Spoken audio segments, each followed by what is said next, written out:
for free. So if you consider the concept, here on the one hand you've got a solar photovoltaic plant, on the other hand you've got a coal-fired plant. And this one costs no input, and this one costs continual input. Why is it that we continually choose coal over renewables? Now, a lot of people, when they hear this concept, they say, no, no, no, renewables have been tried. We see these big wind turbines, and you know, the amount of cost and coal and oil that goes into the construction of these big wind turbines. This is the problem. And then there's all these subsidies, and then there's all of these input costs, and then it turns out that it just costs us more money. Every time the government, specifically in Canada, every time the government wants to go and build a new green plant, it just costs us more, and all the subsidies is just another way for the government to tax us. And they're absolutely right. There is absolutely no argument against that. I agree with you 100%. But the reason why it is like that is the exact same reason why the government continually goes for coal over renewables. And the reason is this: the people that are generally employed as ministers of energy, or people that are designed to kind of input or inform the government about what it is about costs in terms of, you know, how much it costs to build coal fire and the decisions that they make, why they should take coal. The reason is most of these people are engineers or business associates of people that came from the petroleum industry, or the coal industry, or the coal energy industry, the fossil fuel energy industry. The majority, almost 95% of every single person making a decision in relation to your power comes from the very industry that is charging you money. And ironically, it's a small group of people that are actually making this decision. This isn't a decision that's put out openly and like it's highly debated. It's actually a small group. It's a couple of people. They say, hey, you know what, we're gonna go coal. And they drive it, they put it forward as an agenda, and that's what happens. Now, obviously, the World Bank, being concerned about climate change, they've made some changes. They've stipulated saying that, you know, we're gonna give you a loan so that you can build infrastructure that you require to power your country, but you have to have a proportion of it on renewables. Now, this threw a lot of kind of tail feathers for everyone. Nobody was very happy with that. They needed access to the finance so they could add extra grid capacity to their countries, but they were compelled to use some kind of renewable. So what a lot of people did was they put it out to tender. Now, here in South Africa, it was actually a joke. It was an absolute joke. And I'll tell you why. You see, the government is not producing renewables, nor are they producing coal. They are actually putting it all out to tender. Now, if you take a look at the kind of companies that are involved inside of these tenders, inside of, or even the fossil fuel tenders, they are ridiculously wealthy companies. They are ridiculously wealthy. Everyone's driving around in beautiful cars. They've got this massive infrastructure. They filled up to the wazoo in engineers, and they basically apply their trade, relying on the credibility of their past results, and they basically put forward these kind of tender bids to the government. And because they are so financially powerful, their bids look shiny and beautiful. And the government has to choose something. It has to choose amongst a group, a set of bad options. In the renewable world, these guys basically milked the entire process. In this country, in South Africa, in this country, if you went to the actual, so when our Department of NERSA, our Department of Energy, put out the concept of a tender for renewable feeds, they had a meeting and they invited a whole bunch of people, you know, renewable people. And I was at that meeting because I'm a renewable guy. And we walked into that meeting and there was roughly, I don't know, 1,200, 1,300 people, a lot of people that were at that meeting. And, you know, ironically, there was maybe about 10 South African people. The rest of the people were foreigners. They were foreigners that basically, you know, came in and they were putting in the bids. And obviously, because the bid was slanted in favor of having some local content, every single person and every single company was just talking about how to overcome those obstacles. But the basis of your wealth was going to fund those giant energy companies that were supplying either solar solar panels or inverters, or in the terms of fossil fuels, they were going to go fund the companies that manufacture this. Mitsubishi, these massive companies that have massive bank balances, and the same principle applies on both sides. And so the government cannot actually give you free power, because the problem here is that the government enters rubbish agreements. It's not possible for them to give you anything for free. It's not possible for them to give you renewable for free, because the government was overcharged for the renewable to start with. They were overcharged for the price of the wind turbines to start with. They were overcharged for the price of the solar panels to start with.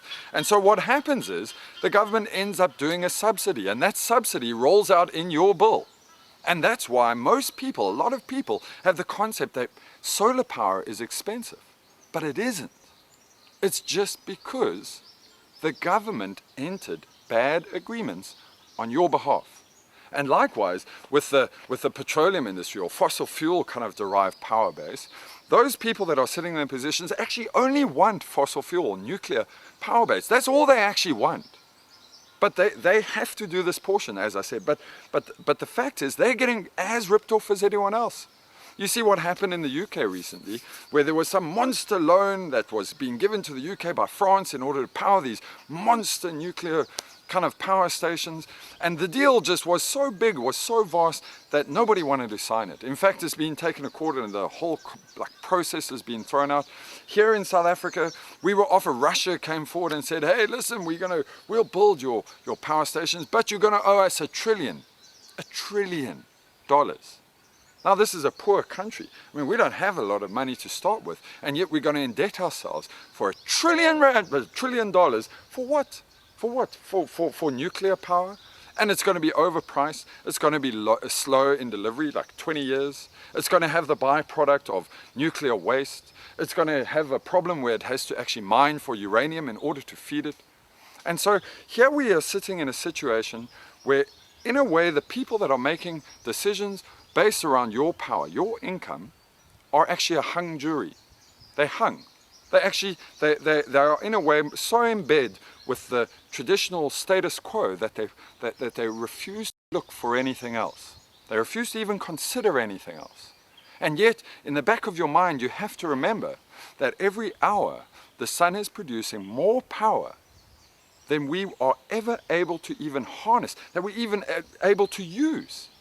So how is it possible? How is it possible, if you consider the craziness of the abundance of free natural power that is in this world, that every time the wind blows, that's energy. Every time the ocean rises, that's energy. Every time the sun shines, it's energy. Do you know it makes energy even on your skin? Every cell and every atom everywhere on Earth interacts with the sun and produces energy. That's the light that you see, that's energy. And it's free. Now, how is it possible that we can still be stuck in this mind concept of having a fossil fuel derived power source when energy is free? Now, the problem that we have here is that we have a bunch of people that have made huge amounts of money, huge, vast amounts of money by ripping off the government. But the beauty is the basic mechanics of all free power is that you can harness it, however inefficient or efficient. You can harness it and you can produce it, and you can produce it for free on an ongoing basis. Every day, new technologies impact the market, come into the market.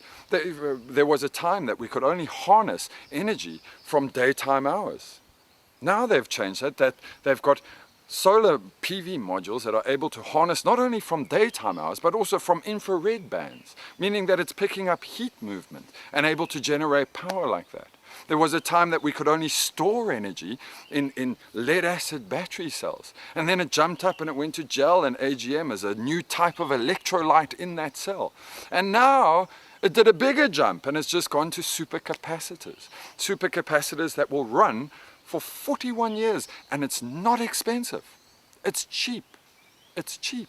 It costs $600 per kilowatt of stored energy. You could run your entire house forever. The storage medium would outlast your house, and in fact, in most cases, would outlast all the people in the house. And that just goes to show you the power. There's no electrolyte, there's no gas. It's a supercapacitor. There's a 98.6% round trip efficiency in terms of delivering power and releasing power. It will last forever.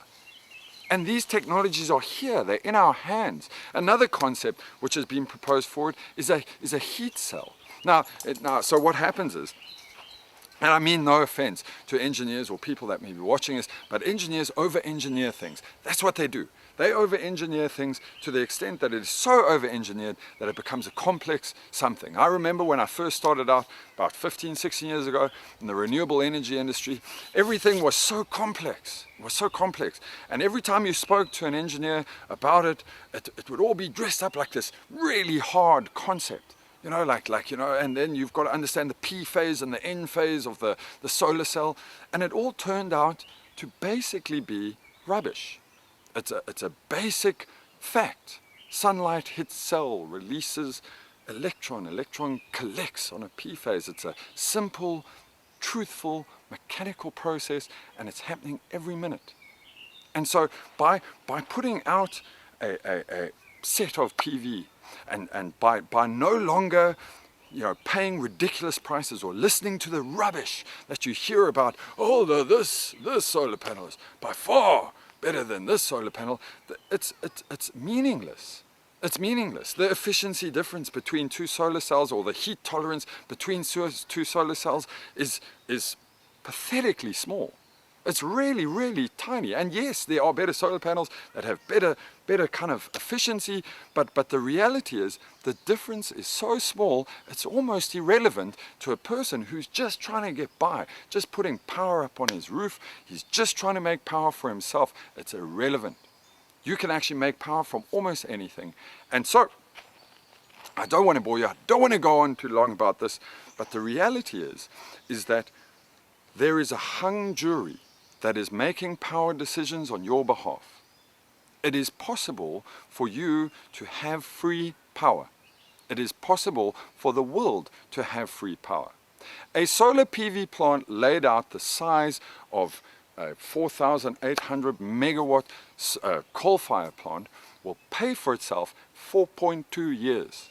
It will provide you with an additional 21.8 years of free power. Free. The problem that we have here is not the technology. The problem that we have here is the government's desire to control it. The government's desire to continually charge you for something. The reality of this situation is very straightforward.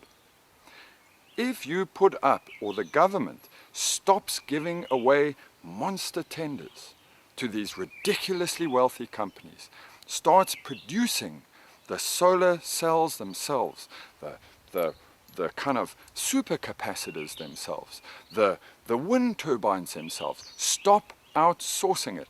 Stop giving it away to wealthy companies. Produce it yourself. It's not a technological difficulty. It's simple. The fact of the matter is, it creates industry. It creates jobs.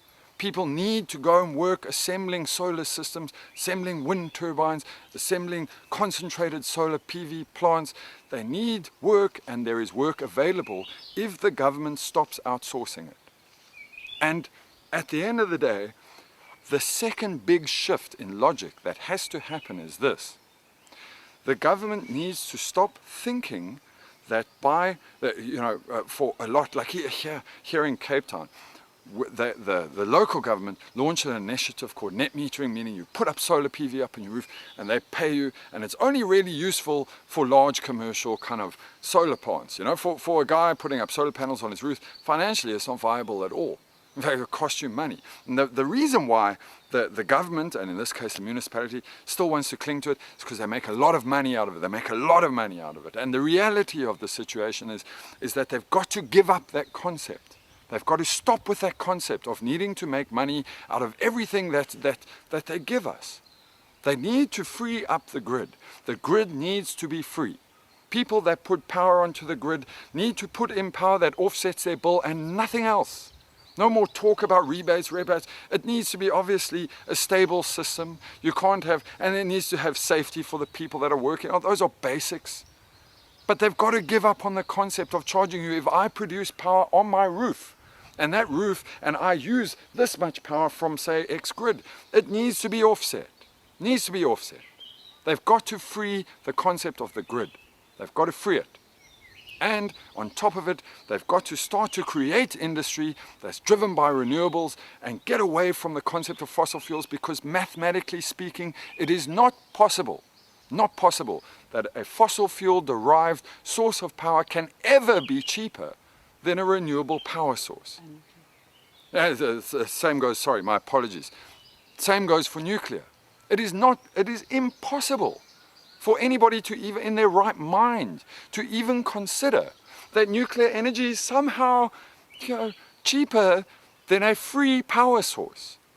There is nothing associated with a renewable power source. There is only input costs, ongoing management costs, potential economic meltdown or system meltdown costs for nuclear. Why even look at it? It's just because the people that they are employing, put in power, are coming from an industry where they can only see one thing. They are hung, they are not in your favor. And you can change this. You can change this. We can have free power. We can. The technologies are there. If you look at the links below my name, I'm going to send you a whole bunch of links that will prove. So I'll also show you the financial proving, the financial modeling that I've used inside of this conversation. In addition to it, I'm going to send you all the links that have associations with why it is that power can be free. Then I'll also send you some links that will show you why it is that coal and that nuclear is not a viable source of energy. That whole concept that everyone talks about, well, there's no base load for renewable. And what happens when the sun goes down? That is dead. It is dead. It's been dead almost for 5 to 10 years. I mean, it is a dead concept. It is possible to produce a base load using heat, just even heat. We're not even talking something advanced, basic heat. You don't even need, the Israelis, they have this concept where you store it in salts and it goes through a phase change and blah, blah, blah, and that's how you store energy. It's a brilliant idea. Israelis, very clever people, but you don't need it. You can store the heat even in cement if you want. It's so simple. The concepts, the basic mechanics behind renewable energy are simple. And they've got to stop being overlooked. And they will only start to be considered and brought into the mainstream when you start to talk about it, when you start to question it, when you start to apply pressure on your government to first of all free up the grid, free the grid. Stop signing ridiculous contracts with ridiculously wealthy countries or companies. Stop it. Start implementing renewable technologies, but start manufacturing it yourselves. It's cheap. And then, last and not least, you've got to try and alter the political will that believes that we can only do things in the set fossil fuel way. It's got to die. So, that was my concept of free power. As I said, all the information is stored below us. What about Chile? Oh, right, well, all right. Okay, sorry, I've just been reminded about something. About 6 years ago, no, 5 years ago, something like this, 6 years ago, in Chile, they had this very debate that I'm actually asking you to start to have with your government, okay?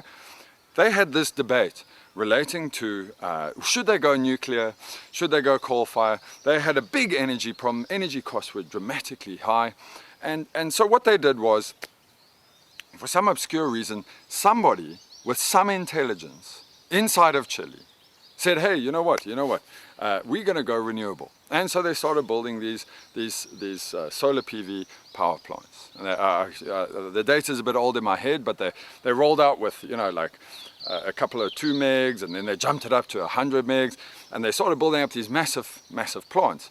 But the Chilean government didn't stop there. They actually used their brains, what I'm asking you to do with your government. They actually said, you know what, we're making this power from the sun, and it's free. So instead of us now going, hey, I'm going to keep charging you for that kilowatt of power, it didn't cost us that much money to make because it's free. So what they did was, they said, okay, to the consumer, you have that back. For 129 days, the Chilean people had free power so far. I mean, that was a report that I did maybe a month and a half ago, but it was free. Now imagine a world in which you live that you're running a company and you're already struggling under the ongoing bills, and all of a sudden you get an electricity bill which traditionally would be, I don't know, a couple $2,000, $3,000, and now it's gone. You get a zero. And you don't get a zero in month 1, you get a zero in month 2, you get a zero in month 3. Now think about it. The beautiful concept of that money is finally able to be utilized somewhere else. You're able to spend it, you're able to start to lift up your economy again, and that's the truth of the matter. You know, the government is always concerned they need to take the money somehow from your safekeeping, but what they forget is that money that they leave in the consumer's pocket ultimately finds its way into the market. Very few people sit and stack money under their bed anymore. Most people spend it in the leisure industry, they buy new equipment for their plants, they basically stimulate the market. Again, they stimulate the economy again. So they haven't lost the money. It's just a shifting concept in their head. Their head has to change. They don't need to take that money away from us so that they can utilize it for whatever the hell they want to do. They need to allow us to choose. And the beautiful thing is, there's a whole stimulation around the entrepreneurial market. Because all of a sudden people that have extra money are saying, hey, you know what? That's not a bad thing, and they start investing money into the emerging market. And it's a massive boost to an economy. Now, I don't care what you say. A lot of people are going to come at me in different angles. A lot of people are going to agree with me. A lot of people are going to say whatever they like to say. But nothing I have said here is in any way incorrect. Nothing. The basic truth, however you research it, however you go about picking up your information, is there, and it's sound. And if you want to close your eyes and come up with a counter-argument as to why I can't, well, whatever. I can't stop people from doing that. But the truth is there. There is more power available to us now freely, and we can harness it. You don't need to keep paying these bills. You don't need to do it anymore. You just need to start to push for change where you are. I'm not even talking about the environmental impacts or the environmental benefits, of which there are numerous. I mean, obviously, renewable power is massively more beneficial to the environment than any of fossil fuel anything. I mean, I don't even have to talk about that.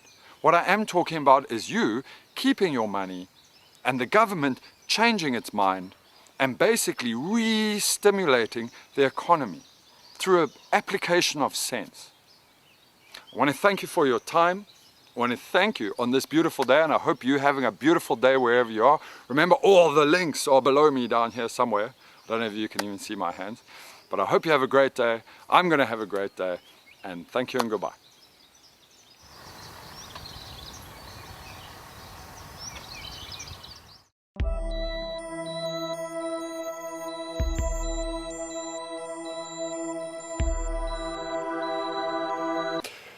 Hello and welcome to ENN, the Environmental News Network. We are sitting here in the beautiful Cape Town. It's a bit overcast today. I'm not going to do what I normally do, in which case I cover some news stories that have come out this week. We're going to shoot that later towards the end of this week, so you can look forward to that at the end of the week. What we're going to do today is we're going to have a little discussion that kind of falls hand in hand with a very similar styled release that we did about overfishing. We did this last week. We got quite a large response from that. But I found it quite interesting that down a similar line that we should start to focus on what's going on in the oceans. It seems that mostly the responses we got were positive.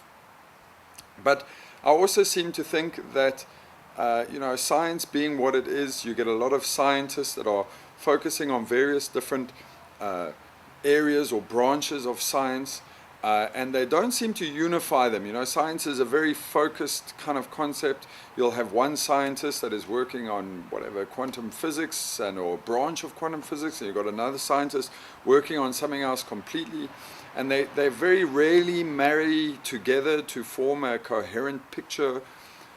Since my job, or Mother Channel's job, is about bringing you news, we've had to do a lot of research into news and stories that are emerging in relation to climate change, in relation to overfishing, extreme weather, the effects of ocean acidification, and the ongoing kind of state of the environment. But what it does is it allows you to start to see a much broader picture of what is actually going on in the planet, as opposed to seeing these very narrow kind of snatches that you may or may not pick up in the news that is around you.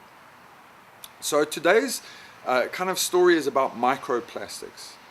Now, for those of you that don't know, microplastics is contained in almost every product that you kind of use in your bathroom, from hair shampoo all the way through to toothpaste. In fact, if you use toothpaste as an example, the reason why they put microplastics in toothpaste is so that it gives it that abrasive effect that removes plaque from your teeth.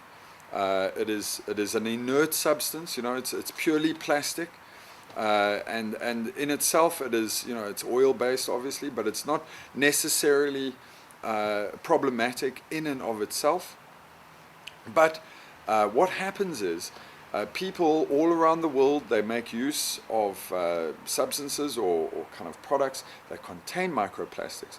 And of course, if you're in a shower or if you're in a bath or standing at your basin, all of those microplastics, they drain down the drain.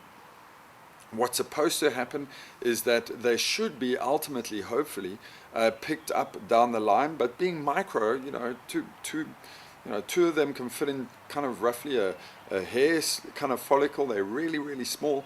They're not picked up by any filtration system. So they're not picked up either by any sewage or kind of wastewater system. And generally what happens is they flush directly out into the sea. Now, in a way, this is kind of out of sight, out of mind. But there is another kind of phenomena that's happening in the ocean, where everyone has been speaking about the volume of plastics, so from drinking water bottles, some, in fact, news this week, some countries, some states in the United States completely banned, plastic water bottles, which is a good start, but in a large respect, the damage has already been done. Those water bottles, they kind of work against each other, they degrade each other with sunlight, and they basically sink to the bottom of the ocean floor, where they are joined up with this flow of microplastics that we use in daily household products. Now, microplastics are inert, so they kind of sink to the bottom of the ocean, but because they are oil-based, they are able to attract kind of other oil-based and other chemicals around them. So what happens is microplastics act as almost like a catalyst in terms of attracting other chemicals, highly toxic chemicals in some cases, around them. And then what happens is filter feeders, they basically start to, or suction feeders, what do they call them? Gill feeders. They basically, it's not the right name, but they suck up the parts of the ocean floor, and they suck these microplastics into their bodies. Now, obviously, these microplastics are toxic both to the fish and obviously to the ocean. But there's been higher and higher and higher concentrations of microplastics. And as you know, there's a food chain that goes on in the ocean. So what happens is a smaller fish is eaten by a bigger fish, and eventually the cycle goes on until it's ultimately, eaten by commercial fish. So the commercial fish are therefore ingesting microplastics back into their own system, and that microplastic then gets delivered back onto your table. So there's a big cycle that goes through from the microplastics that are used inside of your toothpaste or your hair wash. It's a big cycle ultimately going through the food chain until it lands back in your gut. But they don't land back in your gut as an inert plastic. They land back in your gut filled with toxic chemicals. Now that is a truth cycle. That is a big problem that is going on all over the world. And that problem, you can actually take a sample of water anywhere in the world, and there will be a large proportion of microplastics in it. And so you can see how this is starting to have, first of all, effect on human health. But generally I find a lot of people, they they're prepared to throw aside the concept of impact of human health. So I'm going to add a couple of, kind of, if you consider that our main narrative, so that's our main story, I'd like you to remember a couple of things. Do you remember the Rio Games that are currently going on? They had a report that came out recently about multiple drug-resistant bacteria that was found in the water, where they were intending to go and do the kind of the sailing events. They even had one German kind of Olympic entrant for sailing not wanting to touch the water because he felt that it was dirty, and in fact he was absolutely right, it was polluted. And it was polluted because there is a world legislation in terms of the amount of sewage that needs to be refined, processed, cleaned before it's put out into the sea. And as it turns out, it's 51%. So that means that of all the stuff that is flushed down into our drains and into the sewage system, only 51% of it actually needs to be processed before it gets shoved out into the ocean.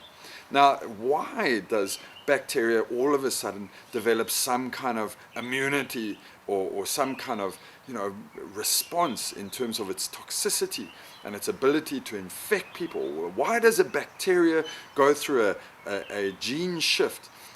The reason for this is because of those chemicals that are in the water. For argument's sake, I saw an advert on television yesterday. It was for a bleach, like a drain cleaner. It was Domestos. And people basically go and they squirt this drain cleaner inside of their toilets and brings this beautiful lemon fresh scent, and that basically gets flushed down the toilet. Now Domestos is an antibacterial property. Now, much in the same as humans, if you take an antibiotic, you don't finish the course. There is a high probability that you still contain the bacteria in you. And what that bacteria does is it learns an immunity to that specific strain of antibiotic. And this is happening all the time with all the chemicals that we are basically flushing down into the oceans. And that is what brought about this change in terms of what was going on about this highly virulent form of bacteria that was found inside of, at the Rio Games. So this is extremely problematic. But add to this now, we had a report. So this is just trying to keep you on the narrative. So add that little story that I've just told you about Rio on the side stream of the narrative. And you can see how these all start to kind of marry together. If you add to it, the World Wildlife Foundation, they basically released a report in terms of the chemicals that are being flushed into the Mediterranean. Then, of course, we had that report that we issued last week about how the Mediterranean is a barren desert. Basically it's an ocean, but it's a desert. There's no more life. There's just pieces of kelp, and the kind of ocean cycle or food cycle or life cycle of that ocean has dramatically changed as a result of the chemicals that are being flushed into it.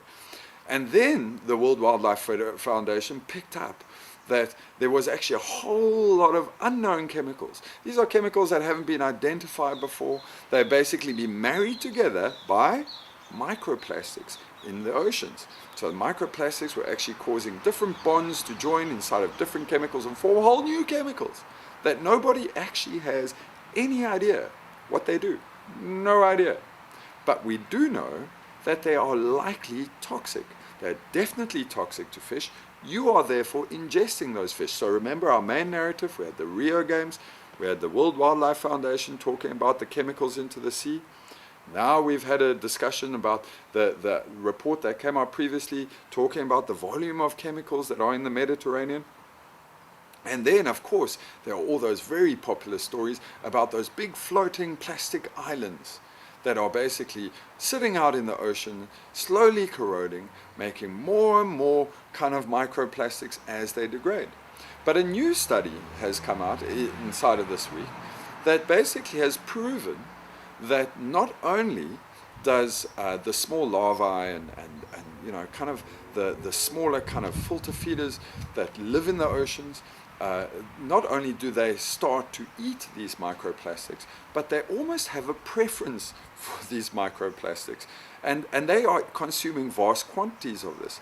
But this is having a direct impact on their reproductive ability.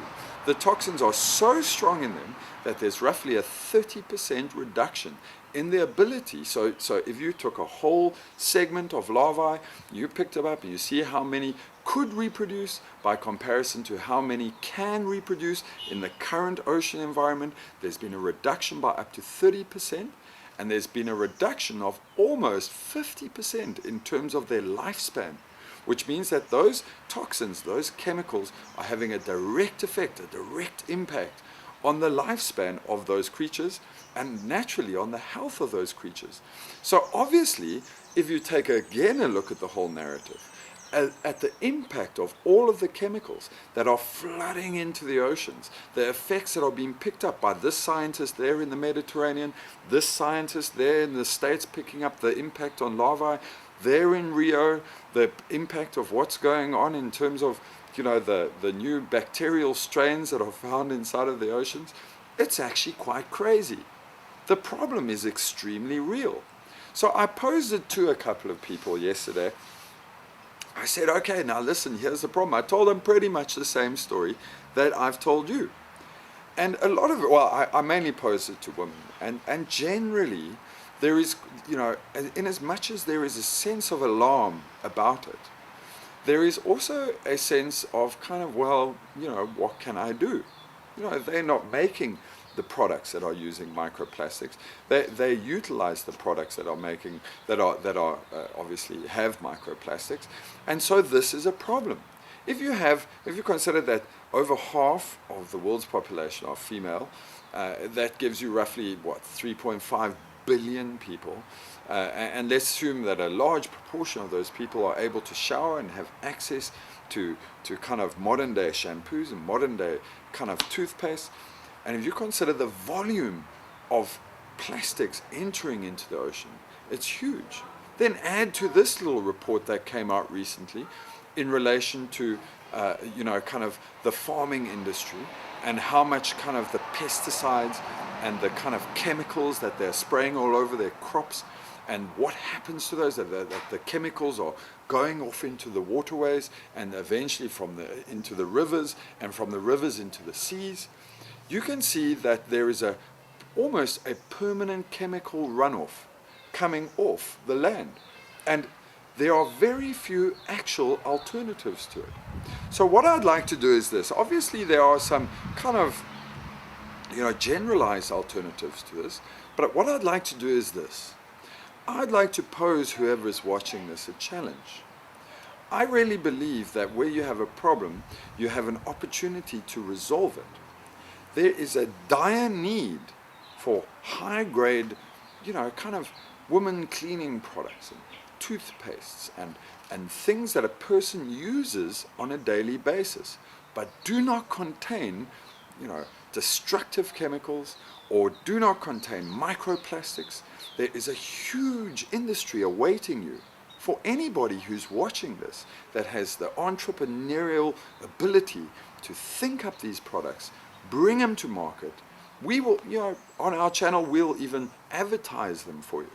Let's make this, it's much easier for me to go and say, listen, here is a viable alternative to your, great hair shampoo. Here's a viable alternative to your toothpaste. It's much easier to bring people alternatives that are healthy, good, and pure. Give them the information that I've just given you and allow them to make the decision. Invariably, women being the nurturers amongst us, invariably make the right decisions. They don't want to eat toxins. They don't want to eat microplastics. The big predatory fish that you're finding in sushi, they pulled samples from the livers. They pulled samples from the actual flank, the meat, what you eat. They are filled with microplastics. To cap this little story off, I'm going to just add a little impact. If you have been watching my shows, I basically talk a lot about sharing, so sharing in the hope that what we can do is form a kind of mass movement, because as I've always explained, we're a demographic to a political party. By having enough people of the same thinking, of the same mind, of the same concerns, it's a matter of time before new politicians start to spring up preaching the very things that we need to have done. And here is another great example of it, and I love to bring up these examples of it. But the Chesapeake Bay previously was having massive problems in terms of, big ocean, lake dead zones. They're absolutely depleted of any oxygen. And so the nearby city, they implemented the first kind of air quality controls and rigorously maintained these. They did this roughly about 5 years ago.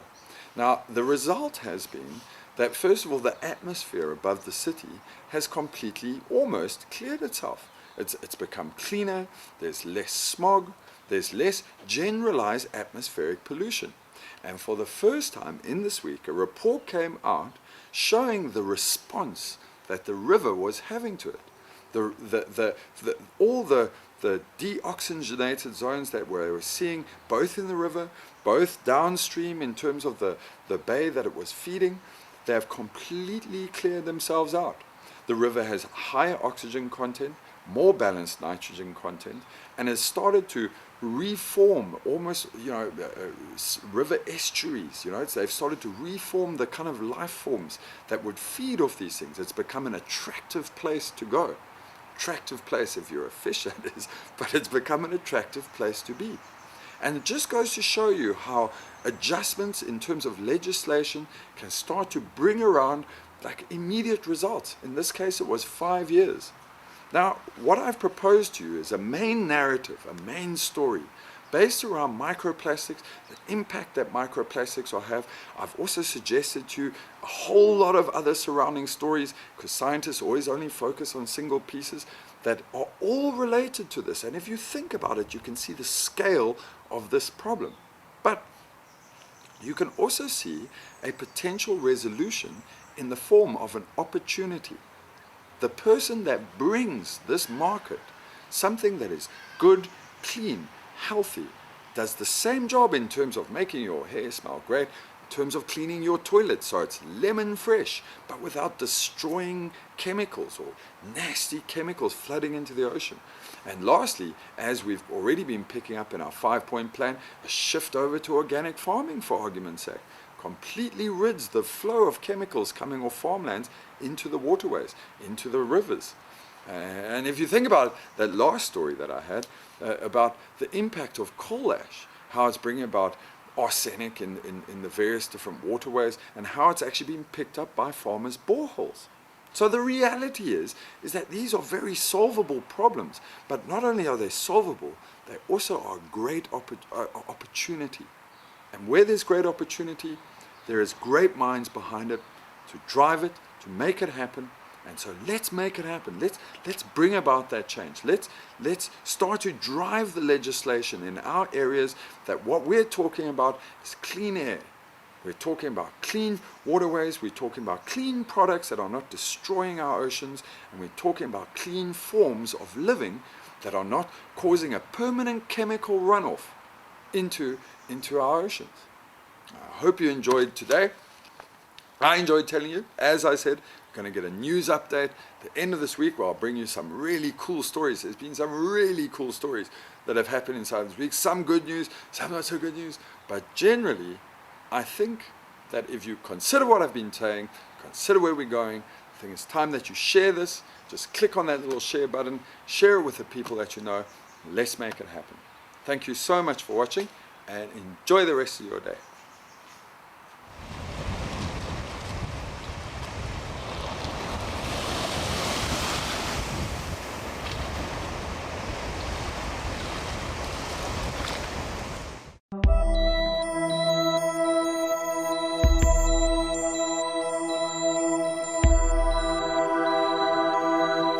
Hello and good morning, and welcome to Mother Channel. My name is Jason Soul, reporting for the ENN Network. It's a beautiful Sunday. Going to cover some stories that came out this week, but there's actually been some really nice summary stories that came out this week. On Friday, I released a video update that was relating to the basic mechanics of climate change. We received a lot of very positive support from that.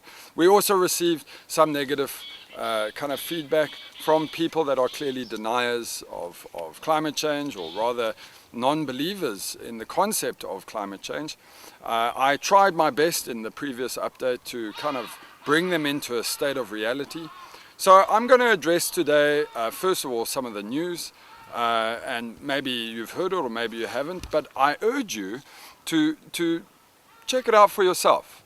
I'd like to challenge anybody watching this movie, go onto Google and Google extreme weather news. And you will find out for yourself exactly what sort of extreme weather, which always is the frontal kind of shift in a varying climate. But go Google extreme weather, see for yourself what is happening all over the world. The events are simply catastrophic.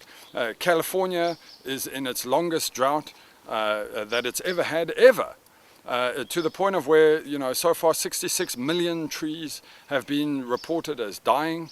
You know, these trees, obviously, they become a fire hazard. You've already seen the raging fires that are going on inside of California, and in specific in the Sierra Nevada. In addition to this, in Phoenix, an aeroplane couldn't land because the tarmac was actually starting to melt due to extreme temperatures that were being experienced in Sierra Nevada, all across the United States, all across, you know, India, most of Asia, here in Southern Africa. You had temperatures reaching over 50 degrees and above.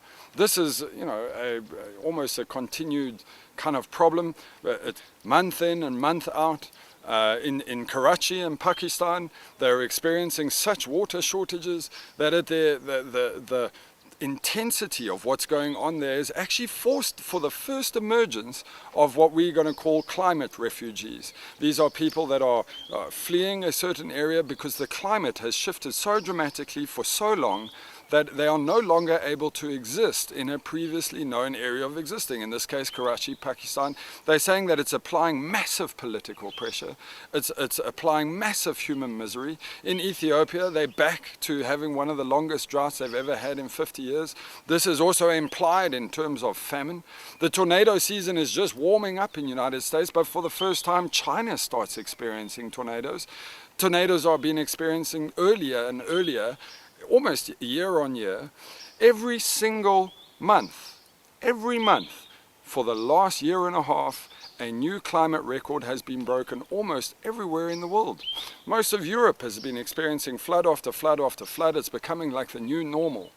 And yet you still have people that run around thinking, hey, well, you know, we can be okay like this. We can carry on doing exactly what we do and be okay like this. Well, I got some news for you. I mean, you know, Einstein once said that the moment that bees die off, that within the space of 5 years, most humans will die off too. And I'm not sure of the exact phrasing, was actually something similar to that. And the reason why he said that is because bees are a corner key species, meaning that their pollination ability is it's unbeatable. The bees pollinate more flowers than almost any other living species. With the loss of bees, you lose the pollination. Now, a new report coming out, trying to first of all find out why all those bees are dying all over the world, because bees are dying all over the world. But they also seem unable to locate their food source, their pollination source. And it has just been shown that they're failing to find their pollination source simply due to the volume of air pollution that is in the atmosphere. Bees are the tiny micropollutants that are associated with carbon monoxide have had such an extreme reaction to bees that it is confusing them. They're unable to smell where they're going. They're unable to signal to the rest of the hive where to find the pollen. And this is causing a mass dieback in terms of bees. On top of this, then you have the added kind of negative that comes from Monsanto's drive towards nicotine-based kind of fertilizer, nicotine-based pest control, and the impact that it's had on bees. In many countries around the world, it's been made illegal, so you're no longer allowed to use nicotine-based kind of pesticides on crops. But still, the impact that it had on the bees as a species is dramatic and huge. Now mussels, which is a common kind of food dish that people have from all over the world, it has now just been shown that due to the increasing acidity of the water, due to the increasing temperature of the water, that mussels will likely be off the menu of the world within 85 years. Now that may seem like a long period of time, but understand, it doesn't, you have mussels, you have mussels, you have mussels every single day up until 85 years, in which case they dramatically fall off. It is a slow deterioration of mussels all around the world until you get to the point that it is no longer commercially viable to actually harvest mussels for the table because it's just too expensive. So I want you to consider something now. If you look at it, you've got all of these extreme kind of events that are happening. But you're not hearing about it on any other channel. I mean, you hear about it on my channel, but you're not hearing about it on any other channel. You hear every now and then, hey, there was a flood there, or hey, there's a raging wildfire there. But the fact is that something is happening. Now, it just happens that it corresponds with an increase in global temperatures. News reports that came out saying that we're no longer able to keep the global temperature between 1.5 to 2 degrees. This is serious news. It's serious. But it was never reported anywhere else. It's basically reported here and to those scientists that actually took the time to go ahead and read it. And so I wondered to myself, why? Like why? Why is it that it's not covered? Why? What is the problem here? And then I remember a couple of words that my producer doesn't really want me to talk about, but I think I'm going to just use it anyway. And that is that a lot of people seem to think one of three things. First of all, that climate change is somehow a hoax. That climate change was some kind of fraud perpetuated by Al Gore. And third, that climate change is some kind of means of taxing the population. It's a means of further redistributing wealth, your wealth, to the rest of the population. And so I want to be honest with you. There's only one real fraud or hoax going on here. And that is the fraud that we still believe we can keep polluting. We can keep running around with oil-based and carbon-based kind of fuel sources and keep polluting, and it's going to have zero effect. And if you consider it, when you watch anything, you know, whether it's Al Jazeera or whether it's CNN or anything else for that matter, you're not going to get told that, hey, you know, what you're doing here, this big industry that's worth multi-billions and trillions of dollars, these Saudi princes that drive around merely because they found oil below the ground, do you honestly think they are going to allow national mainstream media to report on the fact that their product, their wealth is derived from the destruction of your environmental future? Do you really think that's going to happen? Of course it's not going to happen. Is that a fraud? I've never in my life heard of a more clear-cut case of fraud. Is it a hoax? It is a hoax for us to believe that we can actually carry on doing this.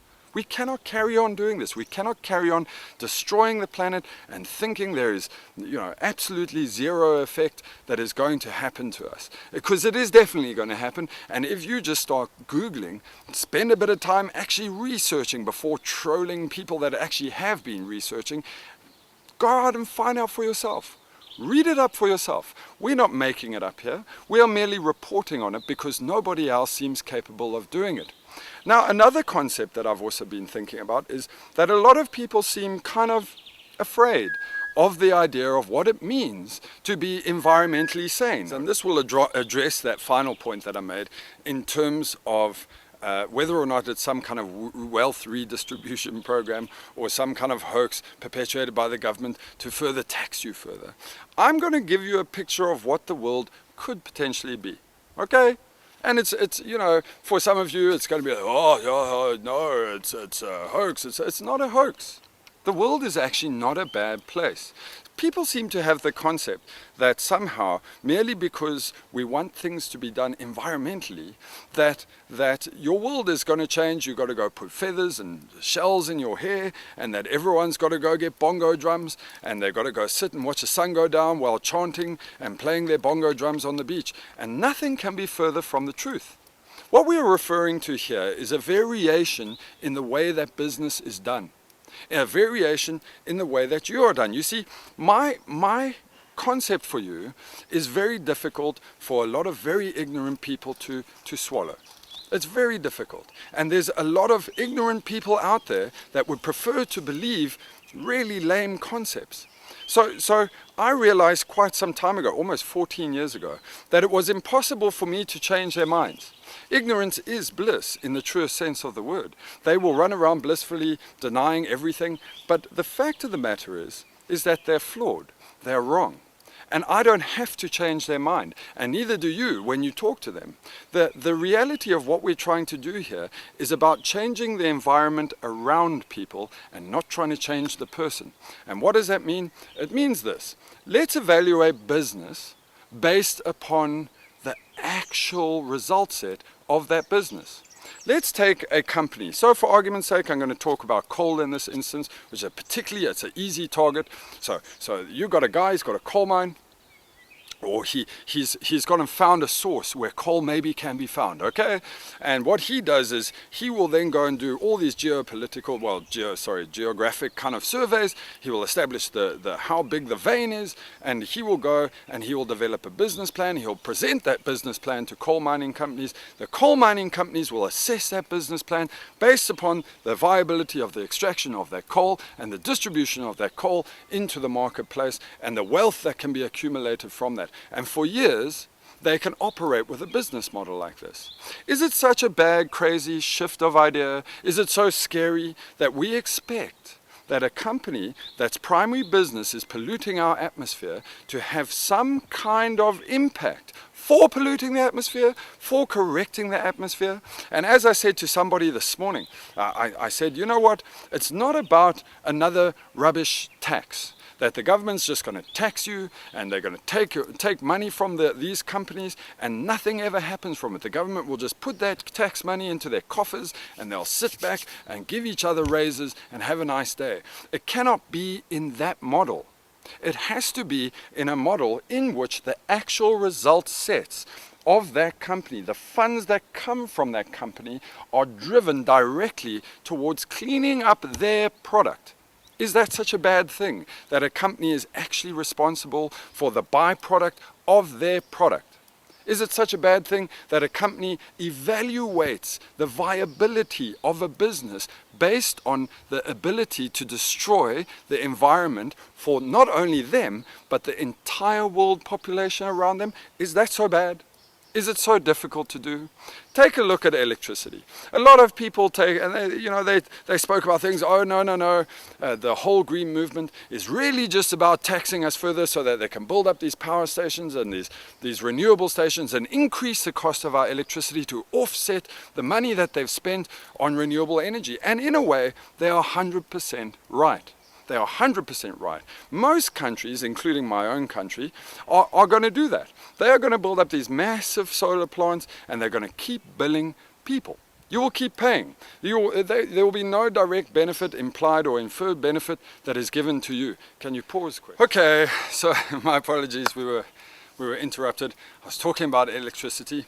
A lot of people seem to suspect that what will happen is the government, after making people pay extra for their electricity for putting up these big, beautiful, either wind farms or concentrated solar farms or solar, just general photovoltaic solar farms, that the government will keep charging them and increase their taxation merely due to the government's kind of role in wanting to be green and wanting to offset emissions. Now, albeit that the government needs to offset their emissions, and albeit that it is part of their role towards controlling emissions, so moving from a coal-fired power source into a renewable source, this is all really good and well. But it is dangerous for the people that are already struggling with high power bills. So what is the fix to this? Well, we've already seen the fix to this, and there's no reason why this fix shouldn't be done everywhere in the world. Here in South Africa, that we have exactly the same problem, okay? Our government wants to put up solar farms. In fact, our government has put up solar farms. And yes, they bought those solar farms from big, European countries for a far greater rate than what is probably required. And yes, even though we have these giant solar farms or big solar farms, no benefit or direct for the actual consumer of that power is received in any way. In fact, if anything, the price of our power has increased. And And this is a fear that is happening all around the world. Again, back here in South Africa, our government then takes a look at its means of resolving this. And so what they do is they propose some trillion rand, and it's a rand for us, but trillion rand nuclear plants, which is actually insane. First of all, nuclear just takes forever to erect. It takes forever. There is never yet. In fact, I will be challenged. I challenge you to find me a single example of a single nuclear plant that is A, being delivered on time, and B, being delivered on cost, which means that the actual implied cost of what they're being offered is never realized at the end of the project. So, that's pretty much it for nuclear. If you consider how long it takes to put up nuclear, if you consider the amount of effort and energy that goes into just mining the uranium for nuclear, and then basically utilize that nuclear in terms of generating energy, and then the disposal of that kind of nuclear waste. I mean, it's a crazy concept. We're splitting an atom to boil water. That's essentially what we're doing. We're flash boiling water, and we're basically driving turbines. But to come back to my point, the problem here has nothing to do with what the government does. The problem has to do with us. The government is under the illusion that they somehow own our grid, where nothing can be further from the truth. The grid belongs to the people. It does not belong to the government. All the infrastructure, installations, coal-fired plants, nuclear-fired plants, any means of generating electricity does not belong to the government. They are merely a short-term custodian of that facility. So the reality is that should the government then say, listen, I tell you what, instead of us continuing to build these ridiculously overpriced kind of nuclear plants, these ridiculously overpriced coal plants, what we're going to do is we're going to roll out renewable energy. And sure, renewable energy, if you go wind turbines, it requires a certain...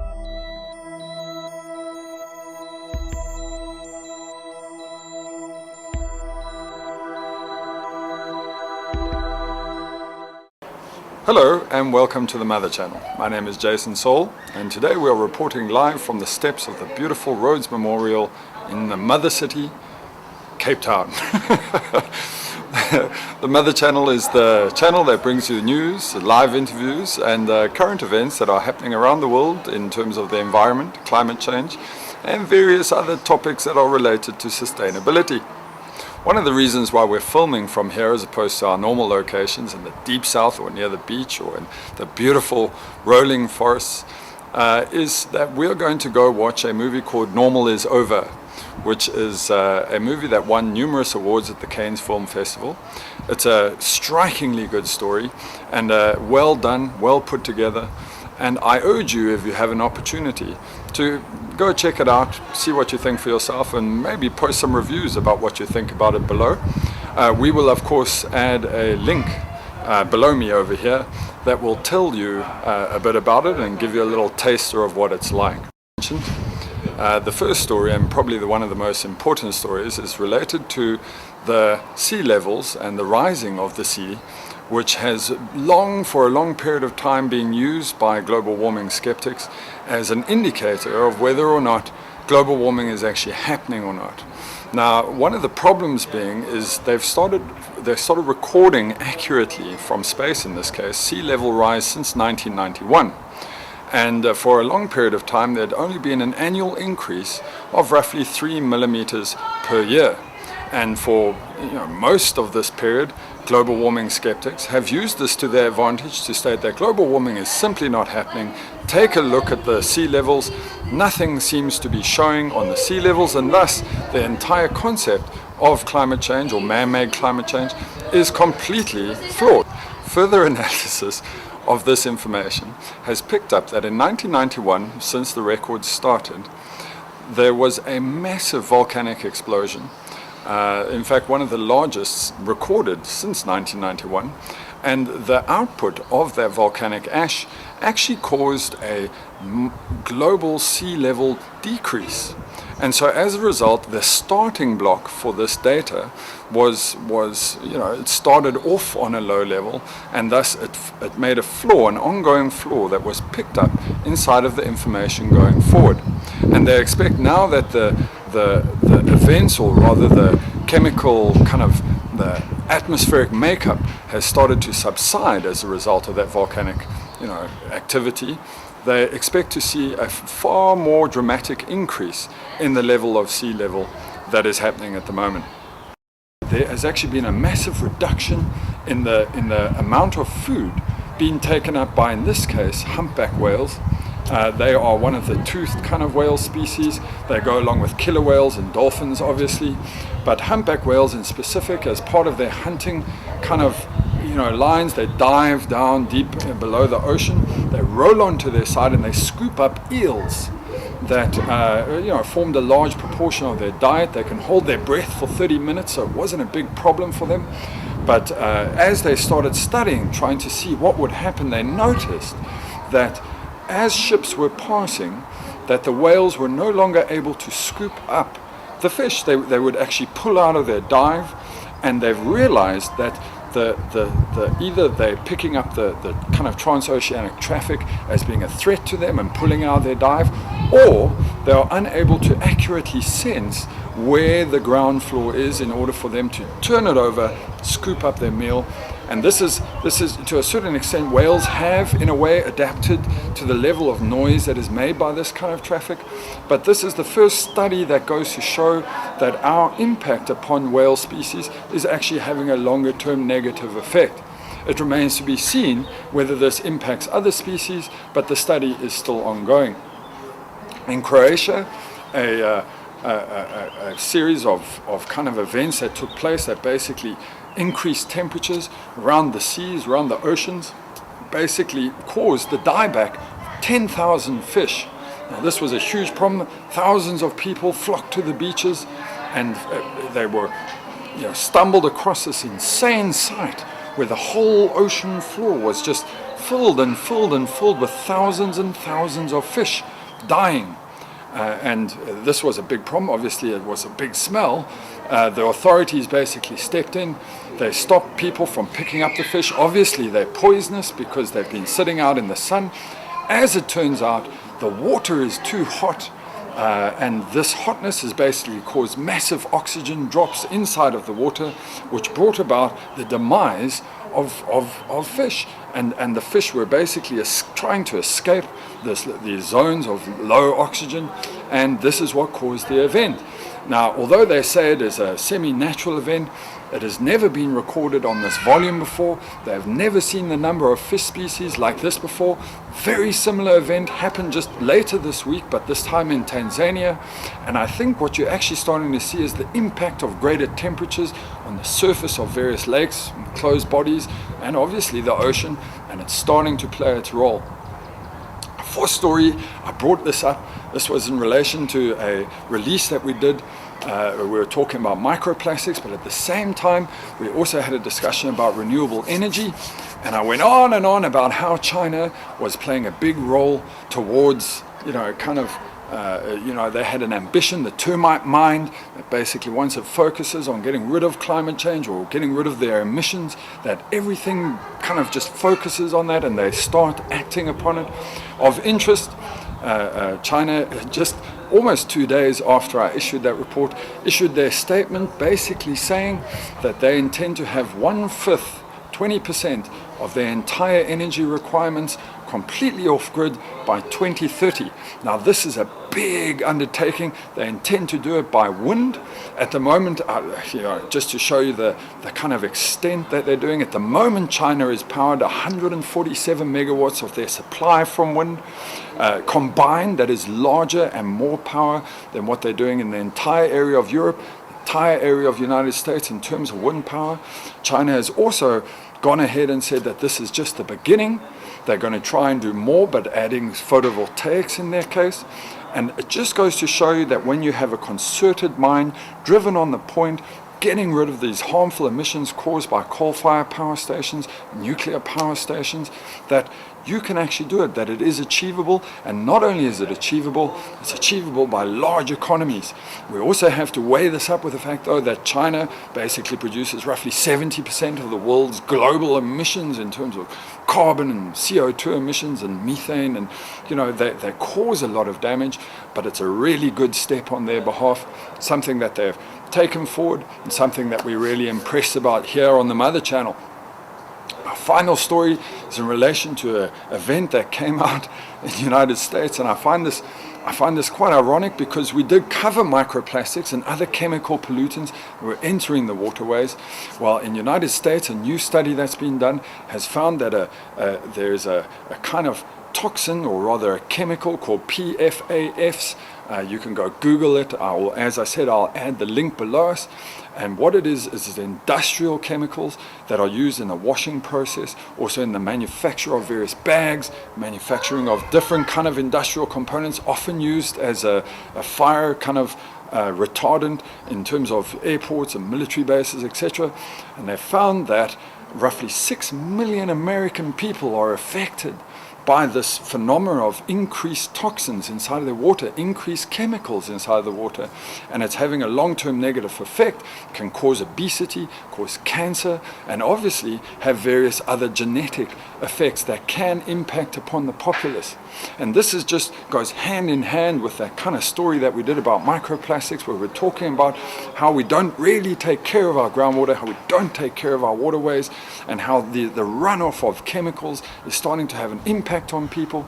And here you have a prime example, a study done by MIT in relation to the amount of kind of toxins and chemicals inside the water is now not only detectable, but they believe that the effects may be wider spread, meaning that it's, in this case, it goes across 33 states, but they believe it may be wider spread than that. They believe it may be impacting more people, and that the events or the effects of it are yet to be seen, but it is unacceptably high, and there's very, very little that they can actually do about it. This is water that is done, goes back into the kind of estuaries, goes back into the underground aquifers, and is drawn up for use by the municipalities or the councils in order to provide drinking water. And there's nothing you can do in terms of neutralizing the chemicals in it, and thus it brings about a massive problem in terms of drinking supply. Now, you'll probably find, in my opinion, that since it's having a direct impact upon people, that you might find that the municipalities or the councils or the government, they act a lot faster. But I bear with me a little on this, just find it a little funny that they act upon it when it has a direct impact, that they are able to notice, able to see, they're able to kind of respond to it, but nobody is talking about the other kind of areas that are surrounding it that are obviously awash with chemicals, generally flooding out into the oceans, into large lake bodies, and nobody's really accounting for that, mainly because it's not part of the drinking supply. But obviously, it's having an impact on the biology or the biomechanisms of all those ocean species or fish species or algae species or really beneficial kind of requirements of a generally healthy ecosystem. So I think that this is a story that you're starting to see like a little front tip of, and I expect that this is going to go a hell of a lot further very, very soon. Now, we're wrapping this up because we're going to go out and watch that movie. I hope you've enjoyed my update. It's been a little bit chaotic because we're kind of in a public place and a whole lot of people walking up and down, so expect a few jump cuts here and there. As usual, if you've got any good stories that are happening in an area around you, take a clip, send it in, we'll screen it up. And I would like to thank you for joining me on this beautiful day, well, overcast day for us, but a beautiful day, and enjoy the rest of your day. Thank you.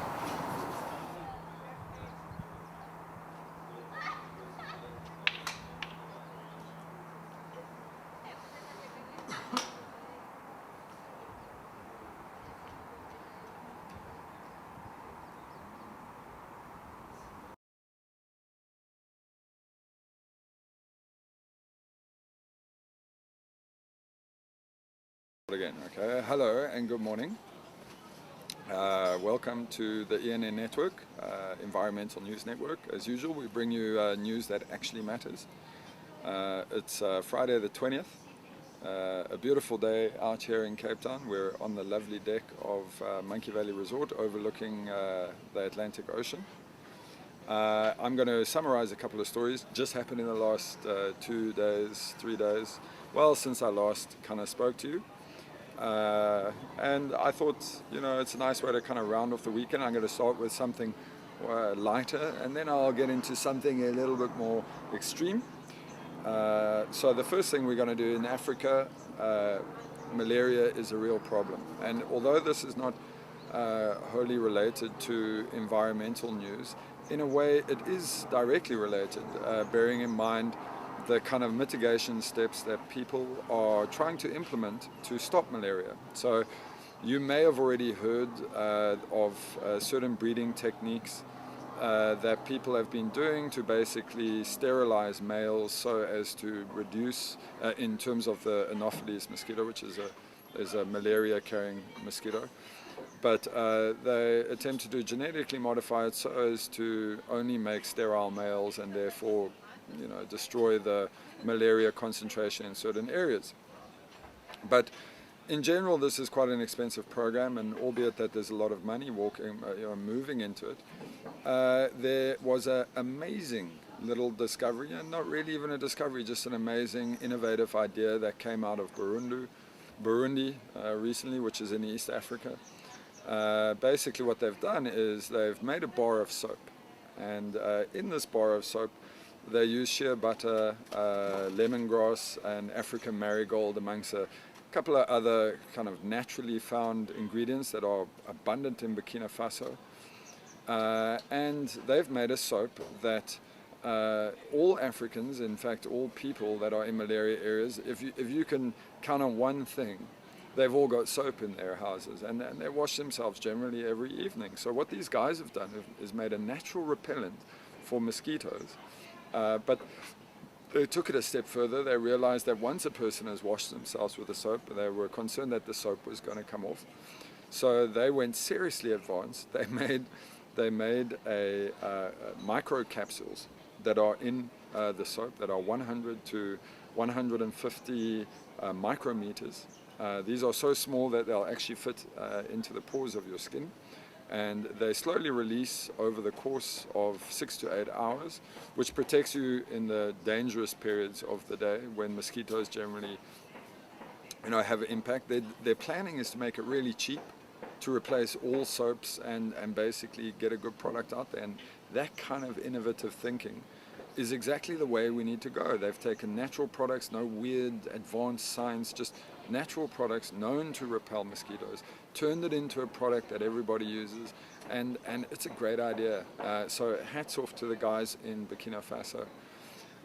Then we're going to move over onto the UK. In the UK, there's a lot of talk at the moment regarding wind turbines. As you know, the UK has actually made some pretty decent strides in terms of offshore wind turbines, onshore wind turbines. But there's always been numerous health complaints regarding the wind turbines. Now these turbines are mainly, you know, the complaints are ranging from persistent headaches to inability to sleep to grouchiness, etc., etc. And so a new study got published basically saying, well, you know, the objective is to try and decentralize the grid, and they try to promote micro turbines, which is a smaller turbine like you see on people's houses, sometimes on yachts, and they basically put it up their house and decentralizes the grid. But of interest, when they actually studied whether or not there were health implications for people that were living near large wind turbines, it turned out that they couldn't actually determine exactly whether those implications were a result of the turbines or whether or not those were actually, you know, part of those people to start with. Now, of course, the people, you know, they pattern match and they put the story together that they were perfectly fine until the big turbines went up. But the reality is there's a strong probability that the harmonics or the sound coming from a large-scale wind turbine is not really affecting anybody. But try tell that to the people that are complaining. Now I'm going to cover two smaller stories. They're big news, okay, but I'm actually I got to be honest with you. I'm both on our Facebook site where we publish news a lot. and just in how we talk, it's actually becoming no longer really news. It's, you know, but anyway, last month, April was another record breaker for the hottest month on record. You know, the month before was a record breaker, the month before was a record breaker. We are actually going through so many record breakers now, month on month, showing an increase in temperatures, showing a increasing forcing, a lower absorption of carbon dioxide, and it's just it's almost no longer news anymore. It's news if this is the first time you're watching this, I suppose. So last month was the hottest month of record. But of interest, scientists, well, specifically NORAD in this case, they are projecting this year that will be the hottest year ever recorded. And they only really started recording the temperatures in the mid 1800s. But the fact of the matter is, this will be the hottest year that they've ever recorded.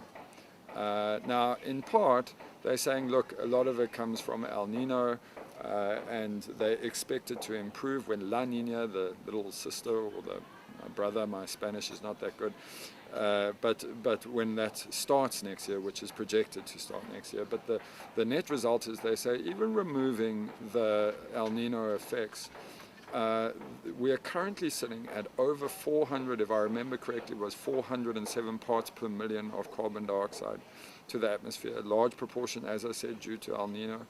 But the reality is, removing El Nino from the equation, you're still going to get a nasty picture. We're still going to break records. There is a definite trend that is going through this whole story, and we really need to start acting on it. We really need to start moving on it. Now, two stories which really irritated me, and in a way they're sort of similar, because we thought that governments and people knew better by now, but they don't. Now, understandably, there's a lot of kind of data that's still out on GMO products.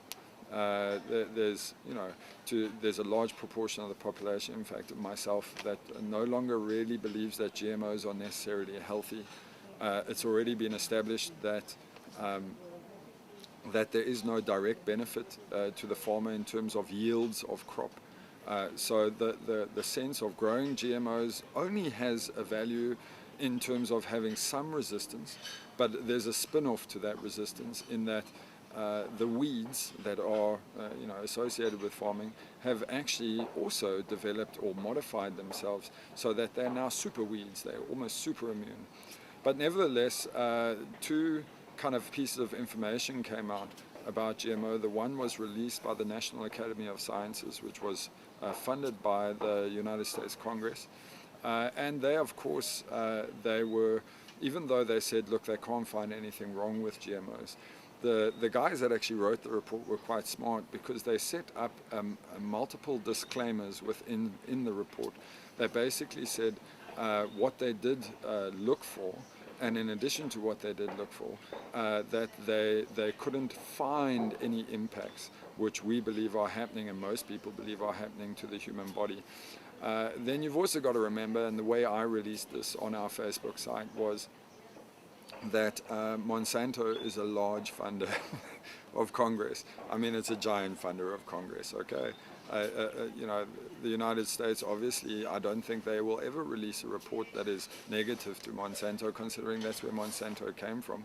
And you know, does it really surprise you that Congress and likely the National Academy of Science in the United States is going to find anything differently to what a large donor wants them to find? I seriously doubt it. But as I said, the information is still out. So on the tail of that, there goes Canada, who have now genetically modified a salmon, okay, a fish.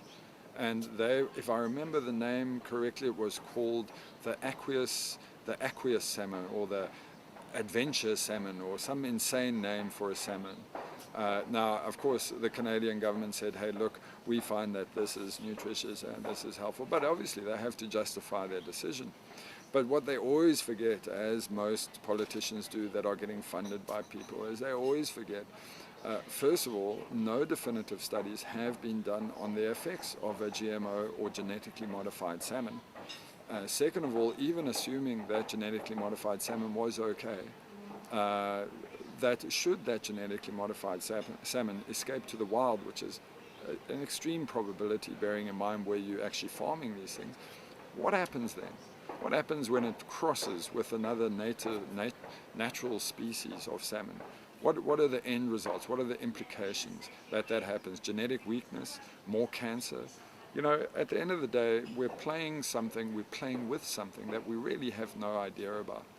And this brings me back to it's a very distressing story for me about Norway. Okay, now first of all, I've never been fond of Norway for many reasons. I mean, I love the Norwegian people, don't get me wrong if you're Norwegian.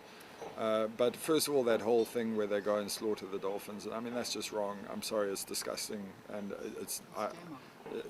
yes, well, but it's also Norway, sorry. And also scientific hunting of whales, you know, that's also a big problem.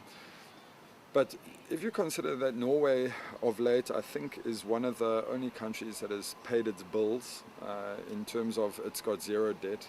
The people seem very advanced in terms of the way that they think. And yet the Norwegian government goes and opens up parts of the Barents Sea to oil exploration. Now, I mean, you know, if you think about where we are in 2016, you know, everyone is trying to get away from oil, and here they're opening up this massive area of the sea to oil exploration. And you know, you have to remember that it's not long since the Deepwater Horizon spill, one of maybe the largest, you know, kind of oil kind of, you know, accidents, in environmental accidents ever. And then they go and open it up again. Now, environmentalists in the area are extremely concerned.